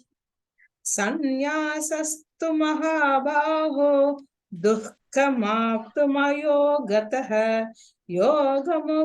யோகயுக்தோ முனிர்ப்ரஹ்ம நச்சிரேனாதிகச்சதி. ஹரே கிருஷ்ணா. ஹரே கிருஷ்ணா. இறைவனின் பக்தி தொண்டில் ஈடுபடாமல் வெறுமனே எல்லா செயல்களையும் துறப்பது ஒருவனை மகிழ்விக்காது. சரி, செயலை துறக்க சொல்றாங்களே, அதனால துறந்துடலாம் அப்படின்னா, அந்த மாதிரி செயல்களை சும்மா துறக்கிறது கூடாது. அது எப்படி பண்ணணும் அப்படின்னா, பக்தி தொண்டில நம்மளை ஈடுபடுத்திக்கணும். ஓகேவா? அதாவது ஆத்மாவுக்கு ஒரு ஆத்மா ஒரு உணர்வு, அந்த உணர்வை என்ன செய்யணும் அப்படின்னா, ஒண்ணு ஆன்மீக உணர்வு, இல்லாட்டி பௌதிக உணர்வுன்னு சொல்லி இருக்கிறோம். அது அந்த மாயைக்கு கட்டுப்பட்டு போயிடுச்சு அப்படின்னா பௌதிக உணர்வு அதை எடுத்துக்கும், பௌதிக செயல்பாடுகள்ல அதை ஈடுபட ஆரம்பிச்சிடும். ஓகேவா? அதை மறுபடியும் பிடிச்சு இழுக்கிறதுங்க ரொம்ப கஷ்டம். அதனால ஆத்மாவுக்கு அந்த ஆன்மீக உணர்வை நம்ம தொடர்ந்து கொடுத்துக்கிட்டே இருக்கணும். அப்படின்னா ஆன்மீக செயல்பாடுகளை நம்ம செஞ்சுக்கிட்டே இருக்கணும்னு அர்த்தம். ஆன்மீக செயல்பாடுன்னா என்ன, பக்தி தொண்டு தான். சோ பக்தி தொண்டுல நம்ம ஈடுபடணும். பக்தி தொண்டில் ஈடுபட்டுள்ள சிந்தனையுடைய மனிதன் தாமதமின்றி பரம்பொருளை அடைய முடியும். அவனால என்ன செய்ய முடியும், ரொம்ப சீக்கிரமா அன்டிவேட்டட் அன்பிளின்ச்டு மைண்ட்னு சொல்லுவாங்க. எந்த இடத்துலயும் அவங்க என்ன சறுக்கவே மாட்டாங்க. சரியா? அந்த மாதிரி தன்னை அவங்க என்ன பண்ணிக்கிறாங்க அப்படின்னா அட்டாச் பண்ணிக்கிறாங்க, பகவானோட திருப்பாதத்தோட அட்டாச் பண்ணிக்கிறாங்க, பக்தி செலுத்த ஆரம்பிச்சிடுறாங்க, பகவான் மேல பற்றுதலை வளர்த்துக்க ஆரம்பிச்சிடுறாங்க. பௌதிக செயல்பாடுகள் மேல துறவரமும், பக்தி செயல்பாடு மேல பகவான் மேல பற்றுதலையும் வளர்த்துக்கிட்டோம் அப்படின்னா என்ன ஆகுது அப்படின்னா, பகவான் கிட்ட ரொம்ப சீக்கிரம் அவங்களால நெருங்க முடியுது. ஓகேவா? அப்படி பகவான் கிட்ட நெருங்க முடியலன்னாலும் கூட அவங்களால என்ன செய்ய முடியும், இங்க இருக்கும் போதே நிம்மதியான சந்தோஷமான ஒரு வாழ்க்கையை அவங்களால வாழ முடியும். ஏன் சந்தோஷம்னு சொல்றோம் அப்படின்னா, அவங்க இந்த பௌதிக கலங்கங்கள்ல இருந்து அவங்க விடுபட்டு இருப்பாங்க. சரியா? எதிர்பார்த்து அவங்களோட செயல்பாடுகளை அமைச்சுக்க மாட்டாங்க. எப்படி இருப்பாங்க அப்படின்னா, ஸ்திதாதிர்மோனி அவங்களோட கேரக்டரிஸ்டிக்ஸ் பார்த்தோம்ல, எது தன்னை சுத்தி நடந்தாலும் கூட அது எதுவுமே தன்னை பாதிக்காத அளவுக்கு அவங்க எப்படி இருந்துப்பாங்க அப்படின்னா, டிட்டாச்சா தன்னோட லைஃப் இருந்துப்பாங்க. நெக்ஸ்ட் ஸ்லோகால இது வரும் பாருங்க ஒரு அனாலஜியோட. 5.7 மெத்தட்ஸ். யோகயுக்தோ விஷுத்தாத்மா விஜிதாத்மா ஜிதேந்திரியः சர்வபூதாத்ம பூதாத்மா குர்வன்னபி ந லிப்யதே. ஹரே கிருஷ்ணா. மனதையும் புலன்களையும் கட்டுப்படுத்தி பக்தியுடன் செயல்படும் தூய ஆத்மா அனைவருக்கும் பிரியமானவன். இதுல பாத்துக்கோங்க, எதை அவங்க கண்ட்ரோல் பண்ணிக்கணும் அப்படின்னா மனசு, புலன்கள். ஓகேவா? ஏன்னா புலன்கள் தான் ஃபர்ஸ்ட் எதிரி நமக்கு. ஓகேவா? அந்த புலன்கள் தான் என்ன பண்ணுது, காமத்தை தூண்டிடுது. காமம்ங்கிறது நித்திய வைரனா நம்ம படிச்சாச்சு. ஓகேவா? அது எட்டர்னல் எனிமி. அந்த காமம்ங்கிறது, காமம் அமரும் இடங்கள் நம்ம பார்த்தோம், மனசு, புத்தி, புலன். இது மூணுத்துலயும் அது போய் உட்காந்துருச்சு அப்படின்னா நம்ம செயல்படுறதுக்கு அது தூண்டிக்கிட்டே இருக்கும். அந்த நம்ம செயல்பட்டு நம்ம கொடுக்குற அந்த ரிசல்ட் எல்லாத்தையும் அது வாங்கி அனுபவிச்சுக்கிட்டே இருக்கும், நிறுத்த விடாது, திருப்தி அடையாது. திருப்தி அடையாத காமம் அப்படிங்கிறதுக்கு 3 டிகிரிஸ் எல்லாம் வேற பார்த்தோம். ஓகேவா? 3rd சாப்டர்ல பார்த்தோம். சோ அது எல்லாத்தையும் நம்ம என்ன செஞ்சோம் அப்படின்னா, அந்த காமத்தை அமர விடாம இந்த திரிபடைந்த அந்த பால் வந்து என்ன ஆகுது அப்படின்னு பாத்தீங்கன்னா, புளிப்புடன் சேர்ந்த பாலும் சேர்ந்து அது புளிச்சு போயிடுங்கிற மாதிரி நம்ம என்ன என்ன செய்யக்கூடாது, அந்த ஆன்மீக உணர்வுடைய அந்த ஆத்மாவை வந்து பௌதிக உணர்வோட மிக்ஸ் பண்றதுக்கு விட்டுறக்கூடாது. ஓகேவா? அப்படின்னா என்ன அர்த்தம், புலன்களை நம்ம இழுத்து பிடிக்கணும், புலன்களை கண்ட்ரோல் பண்ணிக்கணும்னு அர்த்தம். அப்ப மனதும் கண்ட்ரோல் ஆயிடும், அப்ப புத்தியும் கண்ட்ரோல் ஆயிடும். புத்தியும் ஆத்மாவும் எப்படி அப்படின்னா நெய்பர்ஸ் மாதிரி. ஓகேவா? புத்தி என்ன சொல்லுதோ அந்த ஆத்மா தன்னுடைய உணர்வை வச்சு அதை கேட்டுக்கும். ஓகேவா? சோ மனசு புலன்கள் ரெண்டுத்தையும் கட்டுப்படுத்தணும்னு வச்சுக்கோங்களேன், ஆட்டோமேட்டிக்கா நம்மளோட செயல்பாடுகள்லாம் குறையும். அப்படி நம்ம செய்யறோம் அப்படின்னா அந்த செயல்பாடு பக்தி செயல்பாடா இருக்கும். அப்ப அந்த ஆத்மாவை என்ன சொல்றோம் அப்படின்னா தூய ஆத்மான்னு சொல்றோம். ஏன்னா அது ஆன்மீக உணர்வு கொண்ட ஆத்மா, அதனால அது தூய ஆத்மா. அது அனைவருக்கும் பிரியமானவன். அப்ப என்ன செய்ய மாட்டாங்க அப்படின்னா they don't hurt others, they don't abuse others. அவங்க யாரையுமே எந்த விதமான குற்றங்களும் சொல்ல மாட்டாங்க. ஏன்னா அவங்களால என்ன செய்ய முடியும், தன்னுள்ள இருக்கக்கூடிய தன்னை உணர ஆரம்பிச்சிருவாங்க. தனக்குள்ள பரமாத்மா வாடுறாங்கிறது தெரிஞ்சிடும். தனக்குள்ள பரமாத்மாவை உணர்ந்தவன் யாரோ அவனால என்ன செய்ய முடியும், அடுத்த எல்லா உயிருக்குள்ளேயும் பரமாத்மா இருக்கிறாங்கிறது தெரிஞ்சிடும். ஆட்டோமேட்டிக்கா என்ன செய்வாங்க, அடுத்தவங்க யாரையும் திட்ட மாட்டாங்க, அடுத்தவங்கள கடிந்து ஒரு சொல் சொல்ல மாட்டாங்க, அவங்கள துன்பப்படுத்த மாட்டாங்க. அப்ப எப்படி இருக்கும், யாரையுமே ஒருத்தவங்க ஹர்ட் பண்ணாதவங்களா இருந்தா அவங்களை எல்லாருக்குமே பிடிக்க ஆரம்பிச்சிரும்ல. அதனாலதான் அனைவருக்கும் அவன் பிரியமானவன், அனைவரும் அவனுக்கு பிரியமானவர்கள். எப்போதும் செயலில் ஈடுபட்டுள்ள போதிலும் அத்தகு மனிதன் பந்தப்படுவதில்லை. அப்படி அந்த மாதிரி சூப்பர் சோல்ஸ் இவங்கெல்லாம் இருக்கிறாங்க அப்படின்னா அவங்க என்ன செய்ய மாட்டாங்க, தன்னுடைய செயல்பாடுகளை தொடர்ந்து செஞ்சாலும் கூட அவங்க இங்க தன்னோட என்ன பண்ணிக்க மாட்டாங்க, கனெக்டிவிட்டியை ஏற்படுத்திக்க மாட்டாங்க. பந்தப்படாத ஆத்மாக்களாவே அவங்க இருந்துட்டு இருப்பாங்க. அதாவது என்ன அப்படின்னு பாத்தீங்கன்னு வச்சுக்கோங்களேன், ஒரு ஒரு மரம்னு இருக்குன்னா அந்த மரத்துல இலையும் அந்த மரத்தையும் நம்மளால பிரிச்சு பார்க்க முடியாது. ஓகேவா? அந்த மரத்துக்கு தண்ணி விடணும் அப்படின்னா நீங்க என்ன செய்ய வேண்டாம், அந்த இலைக்கு, அப்புறம் தனியா அதோட பிரான்சஸ்க்கு, அப்புறம் அதோட ஸ்டெம்முக்கு தனியா, அப்புறம் அதோட பூவுக்கு காய்க்கும் தனித்தனியாவே தண்ணி போடுவோம். என்ன பண்ணுவோம், வாட்டரிங் த ரூட்ஸ். ஓகேவா? அதோட வேருக்கு தானே தண்ணி போடுவோம். சரியா? அதே மாதிரி நமக்கு ஏதாவது ஒரு செயல்பாடு செய்யணும், சைக்கிள் ஓட்டிட்டு ஒரு 1 கிலோமீட்டர் போகணும்னு வச்சுக்கோங்களேன், நமக்கு எனர்ஜி தேவை. ஆஹா, சைக்கிள் ஓட்டணும், எனர்ஜி தேவை, அதுக்கு கை கால் 2 பலமா இருக்கணும் அப்படின்னு சொல்லிட்டு கைக்கும் காலுக்கும் நம்ம எனர்ஜி பூஸ்ட் தனியா கொடுத்துக்க முடியுமா? முடியாது. என்ன செய்வோம், வயிற்றுக்கு உணவு போடுவோம். ஓகேவா? அதாவது ஃபீடிங் த ஸ்டொமக். வயிற்றுக்கு உணவு போடுறது மூலமா அந்த வயிறானது என்ன பண்ணுது, அந்த உணவை செரிச்சு அதுல இருந்து எனர்ஜிங்கிறது கிடைச்சு அந்த எனர்ஜி வந்து உடம்பு ஃபுல்லா அதை அனுப்புது. ஓகேவா? அப்ப அந்த ஆற்றல் கிடைக்கிறது மூலமா நல்லா என்ன செய்ய முடியுது, ஒரு செயல்பாடுகள் செய்ய முடியுது. எப்படி ஒரு மரத்தோட வேருக்கு நம்ம தண்ணி போட்டோம் அப்படின்னா அந்த மரம் ஃபுல்லாவே செழிச்சு வளருதோ, அதே மாதிரி என்ன செய்யணும் அப்படின்னு பாத்தீங்கன்னா தூய ஆத்மாவானவன் கூடிய செயல்பாடுகள் எல்லாத்தையும் மற்றவர்களுக்கு நல்லது நடக்கிற மாதிரி. சரியா? ஒருத்தவங்களுக்கும் குறிப்பிட்டு ஒரு இடம்னு இல்ல, எதையுமே அவங்க பிரிச்சு பார்க்க மாட்டாங்க, யாரையுமே அவங்க வந்து செப்பரேட் பண்ணி பார்க்க மாட்டாங்க. கிருஷ்ண உணர்வோட இருக்கிறதுனால அவங்களுக்கு மனிதனும் ஒண்ணுதான், யானையும் ஒண்ணுதான், புலி, சிங்கம், நாய், நாயை தின்பவன் எல்லாரும் ஒரே மாதிரி அவங்க பார்க்க ஆரம்பிப்பாங்க. அப்ப என்னவாங்க, ஆட்டோமேட்டிக்கா அவங்க அன்கண்டிஷனல் சோல் அப்படின்னு அவங்கள நம்மளால சொல்ல முடியும். 5.10 மெத்தட்ஸ். ब्रह्मण्यादाय कर्माणि सङ्गं त्यक्त्वा करोति यः लिप्यते न च पापेन பத்மபத்ரமிவாம்பசா. ஹரே கிருஷ்ணா. ஹரே கிருஷ்ணா. பற்றின்றி தனது கடமைகளை செய்து பலன்களை பரமபுருஷ பகவானுக்கு அர்ப்பணிப்பவன். பற்றின்றி, ஓகேவா? வித் டிட்டாச்மெண்ட் அர்த்தம். தன்னுடைய கடமைகளை, தன்னுடைய டியூட்டிஸ யாரு வந்து வித் டிட்டாச்மெண்ட் அவங்க பண்றாங்களோ, அவங்க என்ன செய்யறாங்க, அதோட பலன்களை பகவானுக்கு அர்ப்பணிக்கிறாங்களோ, அவங்க தாமரை இலை எவ்வாறு நீரால் தீண்டப்படுவதில்லையோ அது போல பாவ விளைவுகளால் தீண்டப்படுவதில்லை. இந்த அனாலஜி தான் பின்னாடி வரும். நான் சொன்னேன்ல, இது என்ன அப்படின்னா, ஒரு இலை மேல, தாமரை இலை மேல நீங்க தண்ணி எவ்வளவு போட்டீங்கன்னாலும் அந்த தண்ணி என்ன ஆகாது, அதுல வந்து அந்த நினைக்கவே நினைக்காது அந்த இலைய. ஓகேவா? அந்த இலையை எப்படி சாச்சிங்கன்னா அந்த தண்ணி டிராப் அப்படி இந்த பக்கம் ஓடும், இப்படி சாச்சிங்கன்னா இந்த பக்கம் ஓடி வரும். அது அந்த தண்ணியை வந்து கொஞ்சம் கூட வெட் பண்ணவே இலைய வெட் பண்ணவே பண்ணாது.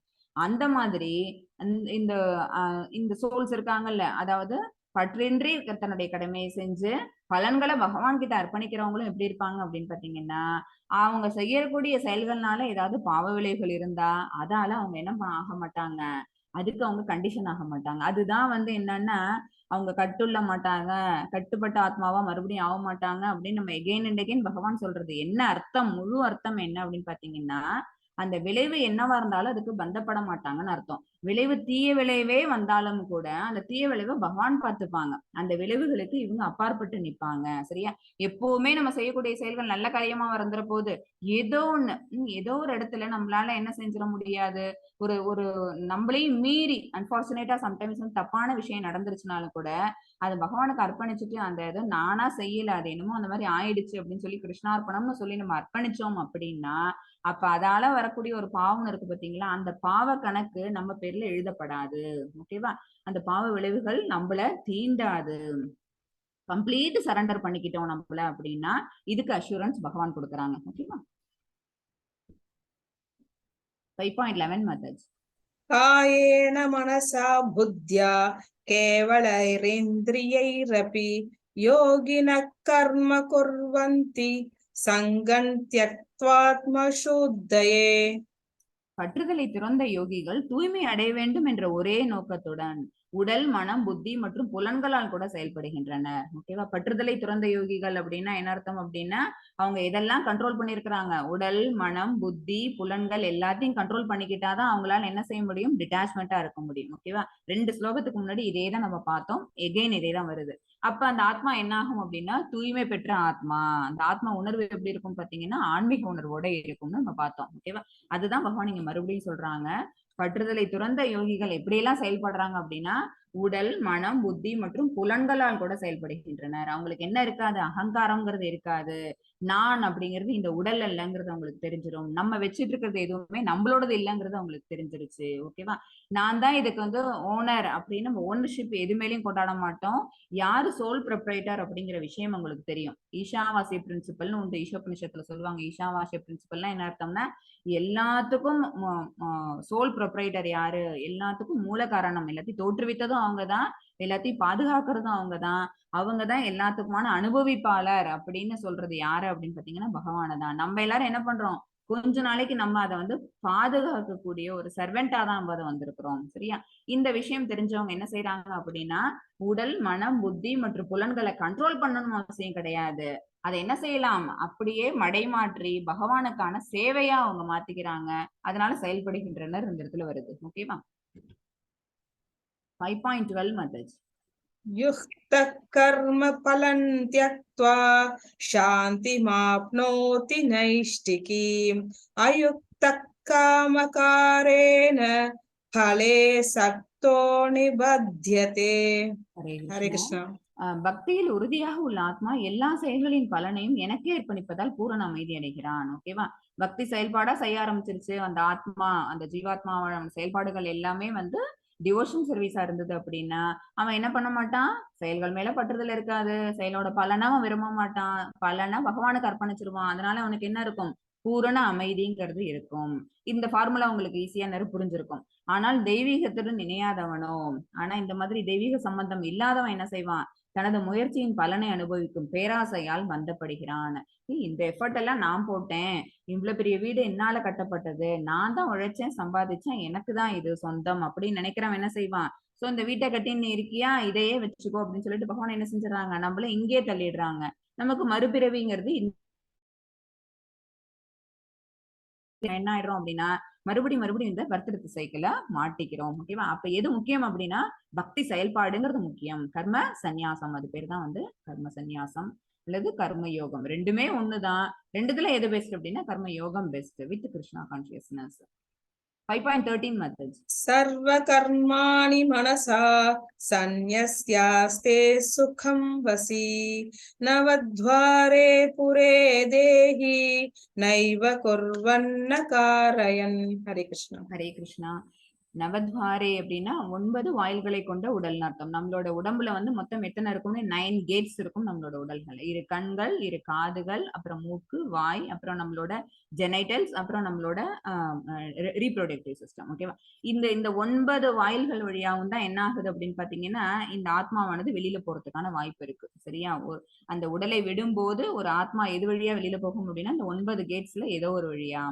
உடலையுடைய ஆத்மா தனது இயற்கையை கட்டுப்படுத்தினா இந்த இந்த ஆசைகள் புலன்கள் எல்லாத்தையும் கண்ட்ரோல் பண்ணின்னு அர்த்தம். ஓகேவா? மனதால் எல்லா செயல்களையும் துறந்து விடும் போது புலன்கள் எல்லாத்தையும் அவங்க அடக்கிட்டாங்க. கண்ணா இது கெட்டது, இதெல்லாம் பார்க்க கூடாது. காதா இதை கேட்க கூடாது. மூக்கா இதெல்லாம் முகரக்கூடாது. வாய் இதை தவிர வேற எதையும் பேசக்கூடாது. பகவானோட பஜனைகளை மட்டும் தான் பாடணும்.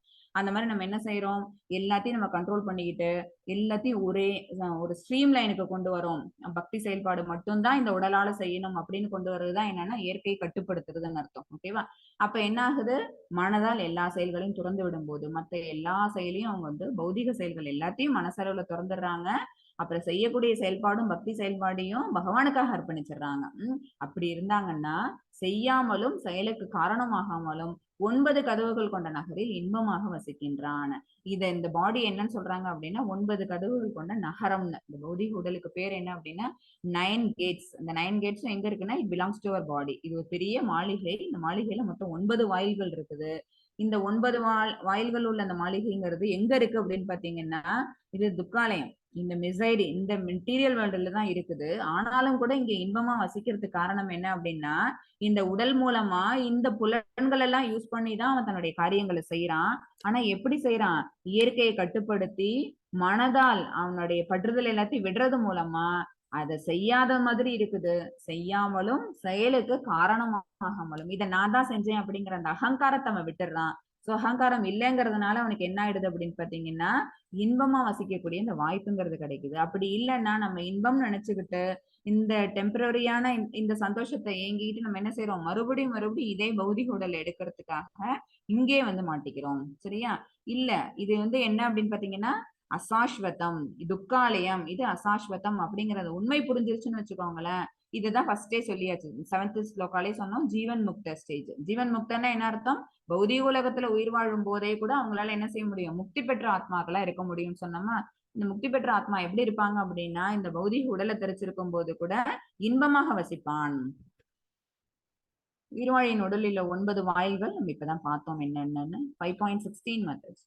ज्ञानेन तु ततञ्ज्ञानं येषान्नाशितमात्मनः तेषामादित्यवज्ञानं பிரகாஷயதி தத்பரம். ஹரே கிருஷ்ணா. ஹரே கிருஷ்ணா. இருப்பினும் அஞ்ஞானத்தை அழிக்கும் ஞானத்தால் ஒருவன் தெளிவடையும் போது பகல் நேரத்தில் சூரியன் எல்லாவற்றையும் வெளிச்சப்படுத்துவதை போல அவனது ஞானம் எல்லாவற்றையும் வெளிப்படுத்துகின்றது. ஓகேவா? சூரியனோட வேலை என்ன அப்படின்னு பாத்தீங்கன்னா இருளை போக்குறது. ஓகேவா? சூரியனோட வேலை இருக்கிற இருட்டெல்லாம் போக்கிட்டு வெளிச்சத்தை கொடுக்கறது. அதே மாதிரி கிருஷ்ணா கான்சியஸ்னஸ், இந்த கிருஷ்ண உணர்வுங்கிறது என்ன அப்படின்னா மனசுல இருக்கிற அந்த அறியாமையை போக்குறது. அறியாமைங்கிறது என்ன அப்படின்னு பாத்தீங்கன்னா ஒரு இருள். நம்மளோட மனசுக்குள்ள கிருஷ்ண உணர்வு வந்துருச்சு அப்படின்னாலே ஒரு சிறு தீபத்தை வந்து ஒரு இருட்டான ரூம்குள்ள கொண்டு வந்து வச்சிங்கனாலே அதுக்கப்புறம் இருட்டு எங்க இருக்கும், அந்த ரூம்குள்ள இருட்டுங்கிறது இருக்குமா, இருக்காது. ஓகேவா? அந்த இருளானது கம்மியா இருக்கும். அந்த வெளிச்சம், அந்த அந்த சிறு அந்த தீபத்துடைய வெளிச்சம், ஒளி வெள்ளம் அப்படிங்கிறது அந்த ரூம் ஃபுல்லா பரவி இருக்கும். சரியா? அந்த ஒண்ணு முதல்ல நம்ம என்ன பண்ணுவோம், இன்னும் கொஞ்சம் அதுல ஆடிங் ஃபியூயல் கொடுத்துட்டே இருந்தோம், இல்ல அந்த மாதிரியே பல விளக்குகள் அங்க ஏற்றி வச்சோம் அப்படின்னா கம்ப்ளீட்டா அது என்ன ஆயிடும் அப்படின்னா கெட் ரிட் ஆஃப் அந்த இருட்டு. சரியா? அந்த இருட்டுல இருந்து சுத்தம் அந்த ரூம்ல அந்த இருட்டுங்கிறதே காணா போயிடும். அந்த மாதிரி நம்மளோட மனசுக்குள்ளேயும் அறியாமை அப்படிங்கிற இருள் இருக்கு, களங்கம். அதுதான் இந்த ஜட களங்கம்ங்கிறது. அதுதான் இந்த களங்கத்தை போக்கணும் அப்படின்னா நம்ம எந்த உணர்வு எடுத்துக்கணும், ஆத்மாவுக்கு எந்த உணர்வு கொடுக்கணும் அப்படின்னா கிருஷ்ண உணர்வை கொடுக்கணும், ஆன்மீக உணர்வை கொடுக்கணும். அப்படி கொடுத்தோம் அப்படின்னா அதுதான் அஜ்ஞானத்தை அழிக்கக்கூடிய ஞானம்னு அர்த்தம். அதாவது அறியாமை அழிக்கக்கூடிய அந்த ஞானம். அந்த ஞானம் கிடைச்சிருச்சு அப்படின்னா என்ன தெரியும், சோல்ங்கிறது வேற, பாடிங்கிறது வேற. There is a difference between them. அதாவது பாடிங்கிறது அழியக்கூடியது, இந்த சோல் வந்து இந்த பாடியை விட்டு போயிடுச்சு அப்படின்னா இன்னொரு பாடியை எடுத்துக்கும். ஓகேவா? அந்த ஞானம் நமக்கு தெரியும். அப்புறம் சோல் அண்ட் சூப்பர் சோல் ரெண்டு பேருக்குள்ள ரிலேஷன்ஷிப் தெரியும். அதாவது ஜீவாத்மா பரமாத்மா ரெண்டு பேருக்குள்ள ரிலேஷன்ஷிப் என்னன்னு தெரியும். சோ இதெல்லாம் தெரிஞ்சது அப்படின்னா ஆட்டோமேட்டிக்கா நம்ம என்ன செய்வோம், பகவானுக்கான பக்தி செயல்பாடுகளை நம்ம செய்ய ஆரம்பிப்போம். இதுதான் அஜ்ஞானத்தை அழிக்கக்கூடிய அந்த ஞானத்தை ஒருத்தன் பெற்றா அவன் எப்படி இருப்பான், தெளிவடைவான். ஒரு சூரியன் எப்படி பகல் நேரத்துல வெளிச்சத்தை கொடுக்குதோ அந்த மாதிரி கிருஷ்ண உணர்வுங்கிறது அவன்கிட்ட இருக்கிற அறியாமைய போக்கிடும். ஹரே கிருஷ்ணா. 5.18. ஓகே. வித்யா வினய சம்பன்னே பிராஹ்மணே கவிஹஸ்தினி சுனி சைவ ஸ்வபாகே ச பண்டிதா சமதர்ஷினஹ. ஹரே கிருஷ்ணா. இது இம்பார்ட்டன்ட் ஸ்லோகா. இது என்ன அப்படின்னு பாத்தீங்கன்னா, பண்டிதாக சமதர்ஷனக, ஒருவன் வந்து எல்லாரையும் சரியா இந்த ஞானத்தை, இந்த அஞ்ஞானத்தை அழித்த இந்த ஞானத்தை கத்துக்கிட்டான் அப்படின்னா, இந்த கிருஷ்ண உணர்வு அவனுடைய மனசுக்குள்ள வந்துருச்சு அப்படின்னா, அவன் என்ன பண்ணுவான் அப்படின்னு பாத்தீங்கன்னா, எல்லா ஜீவாத்மாக்குள்ளேயும் பரமாத்மாவும் இருக்கிறாங்கிற அந்த உணர்வு அவனுக்கு கிடைச்சிரும். அப்ப என்ன செய்வாங்க, எல்லாரையும் சமநோக்குல பாப்பாங்க. முன்னாடியே ஒரு ஸ்லோகால வந்தது இது. அது அது என்ன அப்படின்னு பாத்தீங்கன்னா, இந்த இமேஜ்ல பாத்தீங்கன்னா தெரியும், இங்க யார் யாரெல்லாம் இருக்கிறாங்க அப்படின்னா, ஒரு யானை இருக்குது, யானை பாகன் இருக்கிறான், அப்புறம் ஒரு சண்டாளம் தொங்க போறாங்க, ஒரு நாய் போகுது, ஒரு பசு போகுது, ஓகேவா, ஒரு அந்தனர். இவங்க எல்லாருமே கற்றிருந்த பிராமணன், அடக்கமுள்ள பண்டிதர்கள். இவங்க யாரு அப்படின்னு பாத்தீங்கன்னா, தன்னை உணர்ந்தவர்கள், செல்ஃப் ரியலைஸ்டு பெர்சன். இவங்க கிருஷ்ண உணர்வுல இருக்கக்கூடிய ஒரு ஞானி. சரியா? இவங்களுக்கு என்ன தெரியும் அப்படின்னா, தங்களுடைய உண்மை ஞானத்தின் வாயிலாக கற்றறிந்த தன்னடக்கம் உள்ள பிராமணன், பசு, யானை, நாய், நாயை தின்பவன், அதாவது கீழ்ஜாதி சண்டாளன்னு பேரு என அனைவரையும் சமநோக்கில் காண்கின்றார்கள். அவங்களுக்கு என்ன ஆகும் அப்படின்னா, எல்லாமே ஒண்ணுதான். பிராமணே, கவி, ஹஸ்தினி, ஷூனி, சைவ, ஸ்வபாகே அப்படின்னு அந்த 5 பேரும் தான். ஓகேவா? இவங்க எல்லாரையும் ஒரே மாதிரி பார்க்கக்கூடிய அந்த ஒரு எண்ணம் எப்ப வரும், அந்த ஞானம் எப்ப வரும் அப்படின்னு பாத்தீங்கன்னா, எந்த ஒரு மனிதன் தூய கிருஷ்ண உணர்வுல நிலை பெறானோ அவனுக்கு. அதுதான் பண்டிதாகன்னு சொன்னாங்க. அடக்கமுள்ள பண்டிதர்களுக்கு எல்லாரும் ஒரே மாதிரி தெரியும். எவ்வாறு ஒருவனால் அனைவரையும் சமநோக்கில் காண முடியும் அப்படின்னா, கிருஷ்ண உணர்வு அவனோட மனசுல இருந்தது, அந்த தூய உணர்வு அவன் மனசுல இருந்தது அப்படின்னா, கண்டிப்பா அவனால என்ன பண்ண முடியும் அப்படின்னா, எல்லாரையும் சமநோக்குல பார்க்க முடியும். அதுக்கு எக்ஸாம்பிள் ஹரிதாஸ் டாக்கூர் ஸ்டோரி இப்ப வரும், பார்ப்போம். 5.21 மெத்தட்ஸ். बाह्यस्पर्शेष्वसक्तात्मा विन्दत्यात्मनि यत् सुखं स ब्रह्मयोगयुक्तात्मा सुखमक्षयमश्नुते. हरे ஹரே கிருஷ்ணா. இத்தகைய முக்தி பெற்ற ஆத்மா ஜடப்புலனின்பங்களால் கவரப்படுவதில்லை. ஜட புலனின்பங்கள் அப்படின்னா என்ன அர்த்தம் அப்படின்னா, சென்ஸ் கிராட்டிபிகேஷன் திங்ஸ். ஓகேவா? தன்னை கவரக்கூடிய எந்த ஒரு புலனின்ப பொருட்கள் மேலேயும் அவங்களுக்கு இச்சைங்கிறது இருக்காது, மனசு அடக்கினவங்களா இருப்பாங்க. அந்த புலனடக்கம் அப்படிங்கிற நெருப்புல அதுதான் தியாகம் பண்றதுன்னு, அது வந்து 4th சாப்டர்ல வரும். நேத்தி உங்களுக்கு அதெல்லாம் வந்து அந்த அந்த ஸ்லோகாஸ் எல்லாம் உங்களுக்கு அந்த அளவுக்கு அதுல சொல்லி தரப்படல, பிபிடிஸ்ல இல்ல, அதனால நான் சொல்லல. ஒருத்தவங்களுக்கும் ஒரு வர்ணாசிரமத்துல இருக்கவங்களுக்கும் ஒரு ஆசிரமத்துல இருக்கவங்களுக்கும் வந்து அந்த மாதிரி என்ன இருக்கும் அப்படின்னா, ஒரு நெருப்புங்கிறது அதுல அவங்க தியாகம் பண்ணணும்னு சில விஷயங்கள் இருக்கும். பிரம்மச்சாரிகளா இருந்தாங்கன்னு வச்சுக்கோங்களேன், அவங்க என்ன செய்யணும், தன்னுடைய புலன்களை அந்த புலனடக்கம் அப்படிங்கிற நெருப்புல அவங்க என்ன செஞ்சாகணும் அப்படின்னா தியாகம் பண்ணி ஆகணும். இது வரைக்கும் அந்த பிரம்மச்சாரி விரதத்தை அவங்க கடைபிடிக்கிற வரைக்கும் அவங்க என்ன செய்யணும், புலன்களை அண்டர் கண்ட்ரோல்ல வச்சுக்கணும். கிரகஸ்தர்களுக்கு என்ன கடமை அப்படின்னா, அவங்களும் என்ன செய்யணும் அப்படின்னா, புலனின்ப பொருட்களையும் சரி புலன்களையும் சரி அவங்க அந்த நெருப்புல அவங்க தியாகம் பண்ணி ஆகணும். சரியா? இந்த மாதிரி ஒருத்தவங்களுக்கு என்ன அப்படின்னா, விதிக்கப்பட்டிருக்கிற தியாகங்கள்னு ஒண்ணு இருக்குது. யாருமே என்ன செஞ்சிட முடியாது அப்படின்னா, அந்த தியாகத்தை செய்யாம இருக்க முடியாது. தியாகத்தை செஞ்சோம்னாதான் நம்மளால என்ன பண்ண முடியும் அப்படின்னா, ஞானத்தை பெற முடியும், அந்த உன்னத அறிவை பெற முடியும். சோ அந்த ஜட புலனின்பங்களுக்கு கவரப்பட்டுட்டோம்னு வச்சுக்கோங்களேன், அப்ப என்ன ஆயிடுவோம், மேல மேல நம்ம என்டாங்கிள்மெண்ட் தான் ஜாஸ்தி ஆயிட்டே இருக்கும். இன்னும் நல்ல க்ளூ போட்டு ஒட்டி வச்ச மாதிரி இந்த பௌதிக உலகத்தோட நம்ம என்ன போயிடுவோம் அப்படின்னு பாத்தீங்கன்னா, ஜெல் ஆயிடுவோம். நம்மளாலேயே வெளியில கொண்டு வந்துக்க முடியாது. ஆனால் சமாதி நிலையில் எப்போதும் தன்னுள்ளே சுகத்தை அனுபவிப்பவன் யாரு அப்படின்னு பாத்தீங்கன்னா, ஜீவன் முக்தர்கள். ஜீவன் முக்தர்களுக்கு உங்களுக்கு முன்னாடியே எக்ஸ்பிளனேஷன் கொடுத்திருக்கிறேன். இங்க இந்த ஜீவாத்மா இந்த பௌதிக உலகத்துல பௌதிக செயல்பாடுகளை செஞ்சுக்கிட்டு இருக்கும் போதே கூட அவங்களால என்ன செய்ய முடியும், நித்தியமான ஆனந்தமான ஒரு வாழ்வை அவங்களால அனுபவிக்க முடியும். ஏன்னா ஒரு பற்றற்ற நிலையில அவங்க தன்னை மாத்திக்கிறாங்க. செயல்பாடுகள் செஞ்சுக்கிட்டு இருக்கும் போது கூட செய்யாமலும் செயலுக்கு காரணமாகாமலும் அவங்களை தன்னை நிலைநிறுத்திக்க முடியுது. அப்ப என்ன ஆகும், செல்ஃப் கண்டைண்டா செல்ஃப் சாட்டிஸ்ஃபைடா அவங்களால இருக்க முடியும், தன்னுள்ளேயே அவங்களால சுகத்தை அனுபவிக்க முடியும். இவ்விதமாக பரத்தை தியானிப்பதால், பகவானை தியானிக்கிறதுனால தன்னுணர்வோடையோன் எல்லையற்ற சுகத்தை அனுபவிக்கிறான். ஓகேவா? புலனுகர்ச்சி பொருட்கள் தான் நமக்கு சந்தோஷத்தை கொடுக்குது அப்படிங்கிறது வந்து என்னன்னா ரொம்ப சிறிய குறுகிய கண்ணோட்டம் அது. ஓகேவா? சோ இன்னைக்கு நமக்கு ஐஸ்கிரீம் குடிக்குதான், டாக்டர்கிட்ட போறோம், ஆனா சாப்பிடாதீங்க, சாக்லேட் சாப்பிடாதீங்க அப்படின்னு சொல்றாங்க, த்ரோட் சரியில்லையா சாப்பிடாதீங்க அப்படின்னு. பட் என்ன ஆகுது, நமக்கு அந்த ஆசைங்கிறது தூண்டப்படுதா, உடனே என்ன பண்ணிடுறோம், எடுத்து சாப்பிடுறோம். சரி, டேப்லெட்டை 1க்கு 2 போட்டுடலாம் அப்படின்னு. ஓகேவா? இந்த மாதிரி சின்ன சின்ன விஷயங்களை நம்மளோட மனசை அலைப்பாய விடுறதுனால என்ன ஆகுது, நமக்கு துன்பம் தான் அதிகமா கிடைக்குது.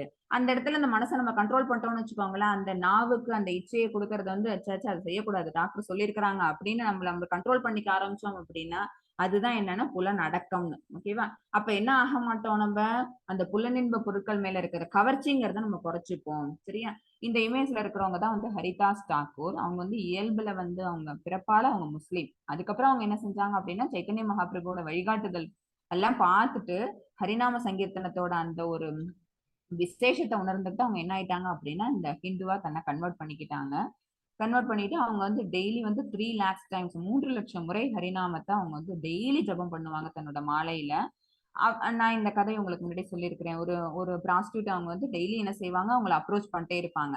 இரு நானும் நாமஜபத்தை முடிக்கல, நாமஜபத்தை முடிக்கல அப்படின்னு சொல்லிட்டு அவங்க நாமஜபம் பண்ணிட்டு இருப்பாங்க. இவங்க வெயிட் பண்ணிக்கிட்டே இருப்பாங்க. 1 டே 2 டே 3 டேன்னு அது போயிட்டே இருக்கும்.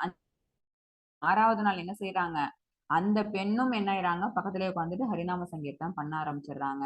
சோ அவங்க என்ன செய்யறாங்க அப்படின்னா, இந்த ஜட புலனுக்கு அவங்க என்ன ஆகல அப்படின்னா கவரப்படல. ஏன்னா புலனடக்கம் அவங்கள்ட்ட இருந்தது. ஓகேவா? சோ அப்ரோச் பண்ற அந்த ஒரு புலன்களை வந்து அவங்களால என்ன செஞ்சுக்க முடியுது அப்படின்னு பாத்தீங்கன்னா, தன்கிட்ட இருந்து அதுல இருந்து தன்னை வந்து தவிர்த்துக்க முடிஞ்சது அவங்களால. அதுல இருந்து அவங்க தனியா தன்னை ஐசோலேட் பண்ணி நின்னதுனால, தனக்குள்ளே சுகத்தை அவங்க அனுபவிச்சதுனால, பரத்தை அவங்க எப்பவுமே தியானிச்சதுனால அவங்களால என்ன பண்ண முடிஞ்சது, எல்லையற்ற சுகத்தை தன்னுடைய மனசுக்குள்ளேயே அனுபவிக்க முடிஞ்சது. அதர் பர்சனாலிட்டியை கூட அதே மாதிரி சுகத்தை அனுபவிக்கக்கூடிய ஒரு விஷயத்தை அவங்களுக்கு கத்துக் கொடுக்க முடிஞ்சது தன்னோட செயல்பாடு மூலமாகவே. ஓகேவா? அவங்க வந்து அந்த மாதிரி கன்வெர்ட் ஆனதுனால அந்த முகமதிய மன்னனுக்கு வந்து அவ்வளவு கோபம். இவங்க சனாதன கம்யூனிட்டி இதுக்கு மாறிக்கிட்டாங்க அப்படிங்கறதுனால என்ன ஆகுது, இவங்களுக்கு வந்து நிறைய இடத்துல வச்சு இவங்களை வந்து சவுக்கடி கொடுக்கணும்னு அவன் ஆர்டர் பண்ணிடுறாங்க முகமதிய மன்னன்.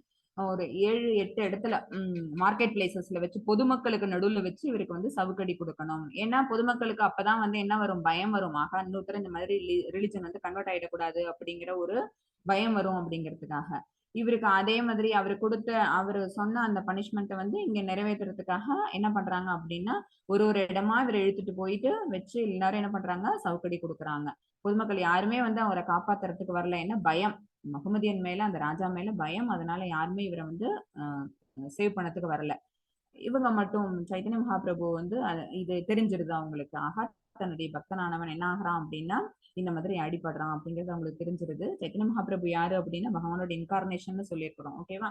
சோ அதனால அவங்க இருந்த இடத்துல இருந்தே பக்தனுக்கு வந்து ரட்சணை கொடுக்குறாங்க. அவ்வளவு இடத்துல அத்தனை மார்க்கெட் பிளேசஸ்ல வச்சு அத்தனை அவ்வளவு அடி வாங்கினதுனால இவருக்கு மயக்கம்னு வந்துருது. உயிர் போகல, ஆனா மயக்கம்ங்கிறது வந்துருது. சுத்தமா தன்னை மறந்த நிலையில அவங்க அப்படியே கிடக்கும் போது அவங்கள தூக்கி ஆத்துல தூக்கி போட்டுட்டு அந்த வீரர்கள் போயிடுறாங்க. ஆத்துல மிதந்து வர்ற இவரோட உடலை எடுத்து அதுக்கப்புறம் அவங்களுக்கு மருந்தெல்லாம் போட்டு அவரை கொஞ்சம் இதெல்லாம் பண்ணிட்டு மருந்தெல்லாம் கொடுத்து விட்டு அவருக்கு என்ன ஆகுது, கொஞ்சம் கொஞ்சமா ரெக்கவரி ஆகுறாரு. ரெக்கவரி ஆனோன்னு முழிச்சு பாக்குறாரு. எதிரில சைத்தன்ய மகாபிரபு நிக்கிறத பார்த்துட்டு, சுவாமி நீங்க வந்துட்டீங்களா, என்ன ரட்சணை பண்றதுக்கு நீங்க தான் வந்தீங்களா அப்படின்னு சொன்னோன்னே, ஏந்திரி அப்படின்னு சொல்லி அவரை தூக்கி ஹக் பண்ணிக்கிறாரு. சைத்தன்ய மகாபிரபு அவங்களை வந்து ஆலிங்கனம் பண்ணிக்கிறாங்க. ஆலிங்கனம் பண்ணும்போது ஹரிதாஸ் தாக்கூரோட கைக்கு வந்து என்ன தெரியுது அப்படின்னா, சைத்தன்ய மகாபிரபுவோட முதுகுல அவ்வளவு தழும்புகள் தெரியுது. அப்பதான் அவருக்கு புரியுது, நம்ம வந்து அடி அடி வாங்கணும், ஆனா ஒரு அடி கூட நமக்கு வலிக்கல அப்படிங்கிற விஷயம் ஹரிதாஸ் தாக்கூருக்கு அப்பதான் புரியுது. அத்தனை அடிகளையும் இந்த பக்தனுக்காக தாங்கிக்கிட்டது யாரு அப்படின்னு பாத்தீங்கன்னா சைத்தன்யாரு. இது வந்து முகமதியன் வந்து எதுக்காக அந்த பனிஷ்மெண்டே கொடுத்தான்னா, உன்னுடைய பகவான் வந்து உன்னை காப்பாத்துவானா, நீ என்னவோ ரிலிஜன் மாறி இருக்கிறியே, அதுல ரொம்ப ஸ்பெஷாலிட்டி இருக்குன்னு, உன்னை இந்த மாதிரி அடிச்சு தூக்கி போட்டா உன்னுடைய பகவான் வந்து காப்பாத்துவாங்களா காட்டு அப்படிங்கிறதுக்காக தான் அந்த மாதிரி ஒரு பனிஷ்மெண்டே கொடுத்தாங்க. Yes, it happened. என்ன ஆச்சு, பகவானே வந்து அத்தனை வழிகளையும் தாங்கிக்கிட்டாங்க. அவ்வளவு தழும்புகளும் எங்க இருந்தது அப்படின்னா சைத்தன்ய மகாபிரபுவோட முதுகுல அவங்க பார்த்தாங்க. ஓகேவா? எனக்காக இத்தனை துன்பங்களையும் நீ தாங்கிக்கிட்டியா அப்படின்னு ஹரிதாஸ் தாக்கூர் அவங்க வந்து கடைசியா வந்து வருத்தப்படுற மாதிரி அந்த அந்த கதை முடியும். ஓகேவா? சோ பக்தனுக்கு ஒண்ணு அப்படின்னா பகவான் வந்து நேரடியா தானே இறங்கி வருவாங்க அப்படிங்கிறதுக்கு எகெயின் நம்மளுக்கு உணர்த்துறதுக்கான இன்னொரு கதை தான் இது. உயிர்வாழியை பாதிக்கும் பௌதீக புலன்களின் உந்துதல்கள்லாம் என்ன, சிம்டம்ஸ் அர்த்தம். அதான் நிறைய நம்மளோட சென்சஸ் எல்லாமே நம்மள உந்துதல் பண்ணும். மொத்தம் வந்து 6 விதமான உந்துதல்கள் சொல்லுவாங்க. இது நமக்கு பகவத்கீதையில வரல. ஆனா இதுக்கப்புறம் நீங்க லெவல் 2 லெவல் 3 எல்லாம் போனீங்கன்னு வச்சுக்கோங்களேன், அதுல எல்லாம் நம்ம படிப்போம். என்னன்னா பேச்சின் உந்துதல்னு ஒண்ணு இருக்கும். நம்ம பேசுறதே நம்மளுக்கு வந்து சம்டைம்ஸ் என்ன ஆகும், ஆபத்துல கொண்டு போய் விடும். ஓகேவா? சோ பேச்சின் உந்துதல், கோபத்தின் உந்துதல், அப்புறம் வந்து மனதின் உந்துதல், அப்புறம் நாக்கின் உந்துதல் உண்டு, அப்புறம் வயிற்றின் உந்துதல், அப்புறம் பாலுறுப்பின் உந்துதல். ஓகேவா? ஒரு விஷயமும் நம்மள என்ன பண்ணுது அப்படின்னா கொண்டு போய் ஏதாவது ஒரு தப்பான வழியில தான் கொண்டு போய் விடும். அதனால நம்ம என்ன செய்யணும் அப்படின்னா இந்த பௌதிக புலன்களின் உந்துதல்களை நம்ம என்ன பண்ணிடணும் அப்படின்னா வயலேட் பண்ணிட்டு முடிஞ்சா கண்ட்ரோல் பண்ணணும், இல்லாட்டி வயலேட் பண்ணணும். அப்படி இல்லைன்னா அதை எப்படி மடைமாற்றி விடணும் பகவானுக்கான விஷயங்களா. இப்ப வந்து நாக்கின் உந்துதல்னு வச்சுக்கோங்களேன், நம்ம சாப்பிடணும் ஏதாவது டேஸ்ட் பண்ணணும்னு நினைக்கிறோம்னா பகவானுக்கு அதை பிரசாதமா வச்சுட்டு அப்புறம் அதை நீ ஸ்வீகரிச்சுக்கிட்டோம் அப்படின்னா அப்ப அது என்ன ஆகுது அப்படின்னா பௌதிக புலன்களின் உந்துதல்னு அதை சொல்ல முடியாது. பகவானோட பிரசாதத்தை அவன் ஸ்வீகரிச்சுக்கிறான், அப்படி ஆயிடும். ஓகேவா. பாலுறுப்பின் உந்துதல் அப்படின்னா நம்ம வந்து அந்த சென்ஸ் கண்ட்ரோல் பண்ண முடியாது. நம்மளால என்ன செய்யணும், ஒரு குழந்தை பிறக்குது, ஒரு தம்பதிக்கு குழந்தை பிறக்குது அப்படின்னா வித் கிருஷ்ணா கான்சியஸனோட அந்த குழந்தைய அவங்க பெத்துக்கிட்டாங்க அப்படின்னா அந்த குழந்தைக்கும் என்ன இருக்கும் அப்படின்னா கிருஷ்ண உணர்வுன்னு இருக்கும். அந்த குழந்தைக்கும் கிருஷ்ண உணர்வை ஊட்டி வளர்க்கணும். ஓகேவா. எதையுமே நம்மளால வந்து டு சர்டைன் லிமிட் வரைக்கும் தான் நம்மளால உந்துதல்களை வந்து கண்ட்ரோல் பண்ண முடியும் இந்த கலியுகத்துல. ஓகேவா. அதனால என்ன செய்யலாம், அதை மடைமாற்றி நம்மளால எங்க கொண்டு வர முடியும் அப்படின்னா சாதாரண பௌதிக செயல்பாடுகளை கூட டிவோஷன் சர்வீஸா பண்றது நம்ம கையில தான் இருக்குது. ஓகேவா. 5.22 methods. ये हि संस्पर्शजा भोगा दुःखयो नय एव ते आद्यन्तवन्तः कौन्तेय न तेषु रमते बुतः. हरे कृष्णा. இந்த கோஸ்வாமிஸ்ங்கிறது யாரு அப்படின்னா those who control the senses தான். அந்த புலன்களின் உந்துதல்கள் எல்லாத்தையுமே யாரு கண்ட்ரோல் பண்றாங்களோ அவங்களுக்கு பேர் தான் கோஸ்வாமிகள். அது யாரு அப்படின்னா நமக்கு எக்ஸாம்பிளா இருந்ததுதான் அந்த பிருந்தாவனத்தின் 6 கோஸ்வாமிகள் இருக்காங்க. அவங்க எல்லாருமே இந்த லிஸ்ட் அவுட் பண்ணின அந்த 6 உந்துதல்கள் எல்லாத்தையுமே வந்து கண்ட்ரோல் பண்ணவங்க. we have to control. நம்ம எல்லாருமே கண்ட்ரோல் பண்ணணும், ஆனா நம்மளால முடியல. ஓகேவா. யார் கண்ட்ரோல் பண்ணாங்கன்னா அந்த கோஸ்வாமிகள். அதனாலதான் அவங்களோட பேருக்கு பின்னாடி கோஸ்வாமி அப்படிங்கிற பேர் வரும். சரியா. அது நம்மளால கண்ட்ரோல் பண்ண முடியலன்னு வச்சுக்கோங்களேன், அது வேற ஒரு பேர் இருக்கு, கோதாசர்கள்னு சொல்லுவாங்க. ஓகேவா. They are serving for the senses அர்த்தம். Control their senses are serving for the senses, அதுதான் அர்த்தம். ஜட புலன்களின் தொடர்பினால் வரும் இன்பம் துன்பங்களுக்கு காரணமாக இருப்பதால் அறிவுடையோன் அதில் பங்கு கொள்வதில்லை. இப்ப எந்த ஒரு விஷயம் செஞ்சோம்னாலும் நமக்கு அதுல என்ன வரும், ஏதோ ரிசல்ட் கிடைக்கும். ஓகேவா. அதுதான் வந்து இங்க நம்ம செய்யக்கூடிய விஷயங்கள் எல்லாத்துக்குமே ஏதோ ரிசல்ட்னு ஒரு கிடைக்கும். அது பிளஸ் பாசிட்டிவா இருக்கும், நெகட்டிவா இருக்கும். அதாவது இன்பத்தையும் கொடுக்கும், துன்பத்தையும் கொடுக்கும். அது வந்து நமக்கு இந்த ரெண்டுமே வேணாண்டா சாமின்னு யாரு ஒதுங்கி இருக்கிறாங்களோ அவங்க யாருன்னு பாத்தீங்கன்னா அறிவுடையோன், ஞானமுடையோன். ஓகேவா. அது எப்ப அப்படின்னா ஜட புலன்களின் தொடர்பினால் வரும். ஜட புலன்கள் என்ன, நம்மளோட கர்மேந்திரியங்கள் தான் அந்த 5, ஞானேந்திரியங்கள் 5 இருக்குது. ஓகேவா. இதெல்லாம் விளக்கமா 13th சாப்டர்ல பார்ப்போம். இப்போதைக்கு நமக்கு தெரிஞ்ச கண்ணு, மூக்கு, காது, வாய், அப்புறம் தொடு புலன் இதை மட்டும் வச்சுப்போம். ஓகேவா. இதெல்லாம் ஜட புலன்கள். இந்த பௌதிக உடல்ல நம்மளுக்கு வந்து இந்த மாதிரியான விஷயங்கள் மூலமா தான் நம்மளோட புத்திக்கு போகுது. இதை செய்யணும் அப்படின்னு புத்தியை கண்ட்ரோல் பண்றது இந்த புலன்கள் மூலமா தான். இது மூலமா என்ன வரும்னா இன்பமும் வரும், துன்பமும் வரும். ஒரு யானை அது தன்னோட கண்ணை வச்சுட்டு அது போகும்போது அது பாற வழியில என்ன இருக்கு அப்படின்னு பாத்தீங்கன்னா நிறைய கரும்பு சக்கைகளா கிடக்குது. கரும்பு சக்கை கிடக்குது, அங்க போய் நம்ம அதை சாப்பிடுவோம்னு நினைச்சிட்டு அதுல காலை வைக்குது. அந்த சக்கை கடியில என்ன இருக்குன்னா பெரிய குழி இருக்கு, டமால் அந்த குழிக்குள்ள விழுந்துருது. அப்ப அந்த அனுபவிக்கக்கூடிய அந்த துன்பம்ங்கிறது எதால வந்தது, அதோட ஒன் ஆஃப் த ஜடப்புலன் கண்ணால வந்தது. ஓகேவா. அதோட கண் அதுக்கு என்ன பண்ணிடுச்சு, அந்த மாதிரி ஒரு டிராப்புக்குள்ள விழ அதை வச்சிருச்சு. ஒரு வெட்டில் பூச்சி என்ன பண்ணும், பிரகாசமான வெளிச்சமா இருக்குது, அது என்ன போய் தொட்டு பார்ப்போம்னு சொல்லி லைட்டு கிட்ட போகுது. என்ன ஆகுது, லைட்டோட சூடு தாங்காம அந்த வெட்டில் பூச்சி இறந்து போயிடுது. மான் என்ன பண்ணும், சலசலன்னு சவுண்டே கேட்கும். ஓகே அங்க பக்கத்தாப்புல என்ன இருக்கு, பெரிய நீர்வீழ்ச்சி இருக்கு போல இருக்கு, இல்ல ஆறு ஓடுது போல இருக்கு, அதோட நீர் தான் அந்த சத்தம் தான் அப்படின்னு நினைச்சிட்டு அது என்ன பண்ணும், அதை நோக்கி போகும். அங்க ஏதாவது எதிரி இருந்தா அதுகிட்ட அடிபட்டு சாகும். காது அதோட எதிரி வந்து காது. மீன் என்ன பண்ணும் அப்படின்னு பாத்தீங்கன்னா தண்ணிக்குள்ள போயிட்டு இருக்கும், தண்ணிக்கு அடியிலே அதுக்கான உணவு இருக்கும், அதை விட்டுரும். மேல தூண்டில்ல இருந்து ஒரு புழு வந்து தொங்கிட்டு இருந்ததுன்னா அந்த புழுவை சாப்பிடணும். ஓகேவா. ஏன்னா தேடி சாப்பிடறதுக்கு சோம்பல். புழு நேரா வந்து நின்றுட்டு இருக்கிறத சாப்பிட்டு போவோம் அப்படின்னு நினைச்சிட்டு அங்க வந்துன்னு வச்சுக்கோங்களேன், அந்த தூண்டில்ல அதோட வாய் மாட்டின்ட்டு அதுக்கு என்ன ஆயிடுச்சு அப்படின்னா அதனால அதுக்கு அழிவு, அதனால அதுக்கு துன்பம்ங்கிறது. ஓகேவா. தாமரை பூக்குள்ள இருக்கிற அந்த தேனை நுகர்றதுக்காக வண்டு ஹனிபி இருக்குல்ல, அது வந்ததுன்னு வச்சுக்கோங்களேன், உடனே இந்த பூ மேலேயே அது என்ன ஆயிடும், மொட்டிக்கும். பூ மூடிக்கிடுச்சு அப்படின்னா உள்ளுக்குள்ள இருக்கிற அதுக்கு என்ன மறுபடியும் துன்பம். சோ இந்த ஞானேந்திரியங்கள் 5 நமக்கு தெரிஞ்ச இந்த ஜட புலன்கள் இதை வச்சுக்கிட்டு நம்ம ஒரு காரியத்தை செய்யறதுனால நமக்கு என்ன வருது அப்படின்னு பாத்தீங்கன்னா இன்பம், மோஸ்ட் ஆஃப் த டைம்ஸ் துன்பம். இது வர்றதுனால ஞானத்தை உடையவன் என்ன செய்ய மாட்டான், இந்த மாதிரி புலன்கள் சொல்லக்கூடிய விஷயங்கள் எதுவுமே செய்ய மாட்டான், அதில் பங்கு கொள்வது இல்லை. குந்தியின் மகனே, இத்தகைய இன்பங்களுக்கு ஆரம்பமும் முடிவும் இருப்பதால் இதெல்லாம் என்ன அப்படின்னா டு சர்டைன் லிமிட் வரைக்கும் தான், டு சர்டைன் எக்ஸ்டென்ட் வரைக்கும் தான், கொஞ்ச நேரத்துக்கு தான் இதெல்லாம். ஓகேவா. இவ்வளவு நேரம் தான் இன்பம் இருக்குன்னா அதுக்கப்புறம் அது என்ன ஆயிடும், திஸ் டூ வில் பாஸ் பைங்கிற மாதிரி அடுத்தது துன்பம் வரும். துன்பமும் கொஞ்ச நேரத்துல போயிடும், அடுத்தது இன்பம் வரும். இது மாத்தி மாத்தி இது நடக்கிறதுனால அறிவுடையோன் இவற்றினால் மகிழ்ச்சி அடைவதில்லை. எப்பவுமே சதா நமக்கு இன்பம் எது கொடுக்கும் அப்படின்னா டிவோஷனல் சர்வீஸ், பகவானை பத்தின எண்ணம், அவங்களுக்கான சேவை, அது மட்டும் தான் நமக்கு மகிழ்ச்சிங்கிறதுனால இந்த மாதிரி இந்த புலன்களுக்கு கண்ட்ரோல் ஆயிட்டு செய்யக்கூடிய எந்த செயல்கள் மேலேயும் தொடர்பை விட்டுருவாங்க, அதுல பங்கு கொள்ள மாட்டாங்க அறிவுடையர்கள். 23 மாதாஜி. शक्नोति हैव यः सोढुं प्राक् शरीर विमोक्षणात् कामक्रोधोद्भवं वेगं सयुक्तः स सुखी नरः. हरे ஹரே कृष्ण. கிருஷ்ணா.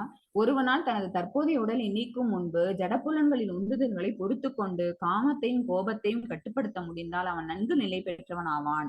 இவ்வுலகிலேயே அவன் மகிழ்ச்சியுடன் இருப்பான். ஜீவன் முக்த, பிரம்மபூத எல்லாமே இதுல வரும். ஓகேவா? பிரம்மபூத நிலை அப்படின்னு என்ன அர்த்தம் அப்படின்னா தனக்குள் இன்பம் துய்ப்பவன், செல்ஃப் ரியலைஸ்டு பர்சன். ஓகேவா? ரெண்டு விஷயங்கள் இந்த சாப்டர்ல நம்ம கத்துக்கிட்டு இருக்கிறோம். ஒண்ணு ஜீவன் முக்த, இன்னொன்னு பிரம்மபூத நிலைங்கிறது. அதாவது ஜட வாழ்க்கையை வாழும் போதே கூட அவனால என்ன செய்ய முடியும், முக்தி பெற்ற ஆத்மாவா இருக்க முடியும். இங்கே அந்த பியூர் ஹாப்பினஸ் இருக்குல்ல, அதை அவனால அனுபவிக்க முடியும். எதனால அப்படின்னு பாத்தீங்கன்னா ஜட புலன்களின் உந்துதல்களை பொறுத்து கொண்டு அந்த சிம்டம்ஸ் 6 சிம்டம்ஸ் இருக்குல்ல, அது எல்லாத்தையும் அவங்கள பொறுத்துக்கிட்டாங்க, புலன்களை கம்ப்ளீட்டா கண்ட்ரோல் பண்ணிக்கிட்டாங்க அப்படின்னா எதை ஈஸியா அவங்களால கண்ட்ரோல் பண்ண முடியும், காமத்தையும் கோபத்தையும். ஏன்னா புலன்களே கண்ட்ரோல் ஆயிடுச்சுன்னா காமங்கிறதுக்கு அங்க வேலையே கிடையாது. ஓகேவா? ஏன்னா ஆசை அப்படிங்கிறது தூண்டப்படுற விஷயங்கள் எல்லாமே இங்க கண்ட்ரோல் ஆயிடுச்சு அப்படின்னா ஆசையை வேற எதுவும் வந்து தூண்ட போகுது, தூண்டுறதுக்கு வாய்ப்பு கிடையாது. அப்ப கோபமும் வரப்போறதில்ல. அதெல்லாத்தையும் அவன் கண்ட்ரோல் பண்ணிட்டானா அவன் நன்கு நிலை பெற்றவன் ஆவான். அவனுக்கு வந்து இங்க வந்து விரும்பக்கூடிய விஷயம்ங்கிறது எதுவுமே கிடையாது. He has no desire in material world. அவனுடைய ஆசை பூரா என்னவா இருக்கும் அப்படின்னா பகவானை போய் சேரணும். அப்ப அவன் என்ன ஆயிடுறான், முக்தி பெற்ற நிலையில இங்க இருக்கும்போதே ஆயிடுறான். அதுதான் பேர் என்ன அப்படின்னு பாத்தீங்கன்னா பிரம்மபூத நிலைன்னு அர்த்தம். 24 மாதாஜி. योऽन्तः सुखोऽन्तरारामस् तथान्तर्ज्योतिरेव यः स योगी ब्रह्मनिर्वाणं ब्रह्मभूतोऽति गच्छति. ஹரே கிருஷ்ணா. பிரம்மபூத நிலை இதுதான். எவன் ஒருவன் தனக்குள் சுகமாக உள்ளானோ, self realised person, self contained. ஓகேவா? தனக்குள் செயல்பட்டு இன்புறுகின்றானோ, செல்ஃப் சாட்டிஸ்ஃபைடு பெர்சன் அர்த்தம். தனக்குள் பார்வையை செலுத்துகின்றானோ, சரியா? தனக்குள் பார்வையை செலுத்துறான்னா என்ன அர்த்தம், தனக்குள்ள இருக்கக்கூடியது ஒரு ஆத்மா, அந்த ஆத்மா கூடயே வாசம் செய்யறது பரமாத்மா. அந்த விஷயம் அவனுக்கு தெரிஞ்சது அப்படின்னா அவன் என்ன செய்ய மாட்டான், அடுத்தவங்களை துன்பப்படுத்த மாட்டான். அவனே உண்மையில் பக்குவமான யோகி ஆவான். அவன் எப்படி இருப்பான் அப்படின்னா இருமைக்கு அப்பாற்பட்டு இருப்பான். மத்த எல்லா உயிர் வழிகளோட நலனுக்காக அவன் பாடுபடுவான். அப்ப அவன் என்ன ஆவான், எல்லா பாவத்தில இருந்து விடுபட்டவன் ஆயிடுவான், எல்லாருக்கும் பிரியமானவனா இருப்பான். சரியா? அவன் பரத்தில் முக்தி பெற்று பரத்தை அடைகின்றான். அப்ப இங்க இருக்கும் போதே அவனால என்ன செய்ய முடியுது, இந்த மாதிரிதான் ஒரு பொசிஷன் அவனால கேப்சர் பண்ண முடிஞ்சதுன்னா கண்டிப்பா அவனுக்கு என்ன கிடைக்கும், இந்த பரந்தாமம், பகவானுடைய அந்த இருப்பிடம் அவனுக்கு கிடைக்கும். அது சர்வ நிச்சயம். அடுத்தது ஃபைனல், லாஸ்ட் அண்ட் ஃபைனல் என்ன அப்படின்னா சமாதான சூத்திரம், அதாவது பீஸ் ஃபார்முலா ஒண்ணு பகவான் இங்க சொல்லி அதை முடிக்கிறாங்க. 5.29 மாதாஜி. भोक्तारां यज्ञतपसां सर्वलोकमहेश्वरं सुहृदं सर्वभूतानां ज्ञात्वा मां शान्तिमृच्छति. हरे कृष्णा. வெரி இம்பார்ட்டன்ட் ஸ்லோகா இது. மொத்தம் 3 விஷயங்களை பகவான் சொல்றாங்க. பீஸ் ஃபார்முலா 3 விஷயங்கள் என்னென்னா போக்தாரம் யக்ன தபசாம், அப்புறம் சர்வலோக மகேஸ்வரம், அப்புறம் சுகிருதம் சர்வபூதானாம். இது 3ம் யாரு அப்படின்னு பாத்தீங்கன்னா பகவான் தான். அதெல்லாம் என்னென்னு அர்த்தம் பார்ப்போம். நானே எல்லா யாகங்களையும் தவங்களையும் இறுதியில் அனுபவிப்பவன். பகவான் தான் என்னன்னு சொல்லியிருக்கிறோம், கிரியேட்டர், மெயின்டைனர், கண்ட்ரோலர் எல்லாம் சொல்லியிருக்கிறோம். அனிஹிலேட்டர் அதோட சேர்த்து இன்னொன்னு வச்சுக்கோங்க, என்ஜாயர். ஓகேவா? He is the soul proprietor பார்த்திருக்கிறோம். இப்ப நம்மளுக்கு இன்னொரு விஷயம் தெரியுது, ஹி இஸ் த என்ஜாயர். அவங்கதான் எல்லாத்தையும் அனுபவிக்க கூடியவங்க. ஏன்னா யக்ன சிக்ஷ்டாஷீனன்னு வந்தது ஒரு ஸ்லோகத்துல, அல்லது மகாவிஷ்ணு தான், பகவான் தான் என்ன அப்படின்னு பாத்தீங்கன்னா யக்ன புருஷ அப்படின்னு ஒரு ஸ்லோகால வந்தது. என்ன, நம்ம பண்ணக்கூடிய எந்த யாகங்களா இருந்தாலும் சரி அதோட பலன் யாருக்கு போய் சேருது, அதை யார் அனுபவிக்கிறாங்க அப்படின்னு பாத்தீங்கன்னா பகவான் தான். நம்ம இந்திரனுக்கு யாகம் பண்ணாலும் சரி, இல்ல வருணனுக்காக யாகம் சொன்னாலும் சரி, அக்னி பகவானுக்கு யாகம் வளர்த்தாலும் சரி, ஓகேவா, இல்ல மத்த டெமிகாட்ஸ் எல்லாருக்கும் நம்ம யாகம் வளர்த்தாலும் சரி, அதெல்லாம் எங்க அதோட எண்ட் எங்க போகுது அப்படின்னு பாத்தீங்கன்னா பகவானுக்கு தான். ஏன்னா இருக்கக்கூடிய எல்லா தேவாதி தேவர்களும் யாரு? பகவானுடைய அங்கங்கள். ஓகேவா? நம்ம என்ன செய்யறோம்? ஸ்ட்ரைட்டா போறதுக்கு பதிலா தலையை சுத்தி மூக்க தொடுறோம்ல, அந்த மாதிரி என்ன செய்யறோம்? மத்த கடவுள்கள், மத்த தேவாதி தேவர்கள் எல்லாரையும் வணங்குறோம். பட் ஆக்சுவலா நம்ம பண்ண வேண்டியது யாருக்கு அப்படின்னா பகவானுக்கு ஸ்ட்ரைட்டாவே பண்ணிடலாம். சரியா? அதான் வயிற்றுக்கு சாப்பாடு போடுறதுக்கு பதிலா லிம்புக்கு தனியா கொடுக்கறது, கண்ணுக்கு தனியா கொடுக்கறதுன்னு அது கொடுக்க முடியுமா? அதால ஏதாவது பிரயோஜனம் இருக்குமா? இல்ல. நம்ம டைரக்டா வயிற்றுக்கே சாப்பாடு கொடுத்துட்டோம் அப்படின்னா அது என்ன பண்ணுது? அது செரிமான சக்திய மூலமா அதை செரிக்க வச்சு அது மூலமா ஆற்றல்ங்கிறது எல்லா உடம்பு ஃபுல்லா எல்லா இடத்துக்கும் பரவுதுங்கிற மாதிரி நம்ம பகவானுக்கு நம்ம பிரார்த்தனைகளை டைரக்டா செலுத்திடணும். இப்ப எல்லா யாகங்களையும் தவங்களையும் இறுதியில் அனுபவிப்பவன் நானே. First point. எல்லா லோகங்களையும் தேவர்களையும் கட்டுப்படுத்துபவன் நானே. சர்வலோக மகேஸ்வரம். மகேஸ்வரம் அப்படின்னாலே என்ன அர்த்தம் அப்படின்னா எல்லா தேவர்களையும் கட்டுப்படுத்துறவங்கன்னு அர்த்தம். ஓகேவா? Who is the controller. எல்லா லோகங்களையும் அவங்கதான் கண்ட்ரோல் பண்றாங்க. ஏன்னா எல்லா லோகங்கள் பிரபஞ்சங்கள் எல்லாமே அவங்கள்ட்ட அவங்க விடக்கூடிய மூச்சு காற்று நிலையில அத்தனை கோடி பிரபஞ்சங்கள் வெளியாக்கிட்டே இருக்குது. ஓகேவா? சோ அவங்க கிரியேட் பண்றாங்க. சோ அவங்க அதை என்ன பண்றாங்க? கண்ட்ரோல் பண்றாங்க. மூன்றாவது விஷயம், எல்லா உயிர்களின் உற்ற நண்பன். சுகிருதம் சர்வ பூதானாம். சர்வ பூதானாம்னா நம்ம எல்லாரும் இருக்கக்கூடிய எல்லா லிவிங் என்டைட்டிஸும் உயிர்வாழிகள். நம்ம உயிர்வாழிகள் எல்லாருக்கும் யாரு ஃப்ரெண்ட்? யாரு best friend? Close near and dear friend யாரு அப்படின்னா பகவான் தான். எனக்கு க்ளோஸ் ஃப்ரெண்ட் நம்ம ஒருத்தவங்க சொல்லிப்போம். ஓகேவா? அவங்களை எது வரைக்கும் வர விடுவோம் அப்படின்னா நம்ம சில ஃப்ரெண்ட்ஸை வந்து நம்ம தெரு வரைக்கும் வர விடுவோம், சில ஃப்ரெண்ட்ஸை வீடு வரைக்கும் வர விடுவோம், சில ஃப்ரெண்ட்ஸை வீட்லயே வராண்டால உட்காந்து வைப்போம், சில பேரை ஹாலு கூட்டிட்டு வருவோம், சில பேரை ரூமுக்கும் கூட்டிட்டு வருவோம். ஓகேவா? ஆனா யாரு என்ன செய்ய மாட்டோம்? நம்மளோட மனசுக்குள்ள கொண்டு வர மாட்டோம். சரியா? ஆனா யாரு நம்ம மனசுக்குள்ள இருக்கிறாங்க அப்படின்னா அவங்கதான் near and dear friend. Is very close to heart அப்படின்னு சொல்றோம்ல. ஆக்சுவலா யாரு க்ளோஸ் டு அவர் ஹார்ட் அப்படின்னா பகவான் தான். சுகிருதம் சர்வபூதானாம். எல்லா உயிர்களின் உற்ற நண்பன் என்றும் அறிந்து இந்த 3 விஷயங்களும் யாருக்கு தெரிஞ்சிருக்குதோ என்னை பற்றி முழு உணர்வில் இருப்பவன் துயரங்களிலிருந்து விடுபட்டு அமைதியடைகின்றான். ஓகேவா? இந்த 3 விஷயங்களும் யாருக்கு தெரியுதோ அவங்களுக்கு என்ன இருக்குது? பூரண கிருஷ்ண உணர்வு இருக்குன்னு அர்த்தம். சரியா? அவன் தான் தூய பக்தன். அவன் தான் என்ன? தன்னில் திருப்தி ஊற்றவன், பரத்தை அறிபவன். அவன் தான். அவன் கண்டிப்பா பரத்தை அடைவான். அவன் எப்படி இருப்பான் அப்படின்னு பாத்தீங்கன்னா அமைதி. ஞாத்வாமாம் சாந்தி விருட்சதி. அவனுக்கான அமைதி வந்து எதுல இருந்து கிடைக்குது அப்படின்னா இந்த 3 விஷயங்கள சர்வ நிச்சயமா அவன் புரிஞ்சுக்கிறதுனால கிடைக்குது. ஓகேவா? ஹரே கிருஷ்ணா. இதோட இந்த சாப்டர் க்ளோஸ் ஆகுது. வாஞ்சாகல்பதருபிஷ்ய கிருப சிந்துபேவச்ச பதிதானாம் பாவனேபியோ வைஷ்ணவேபியோ நமோ நமः. जय श्री कृष्ण चैतन्य प्रभु नित्यानंद श्री अद्वैत गदाधर श्रीवासादि गौर भक्त वृंद. हरे कृष्ण कृष्ण कृष्ण हरे हरे, हरे राम राम राम हरे हरे. श्रील प्रभुपादा की जय. अनंत कोटि वैष्णवित्स की जय. हरे कृष्ण.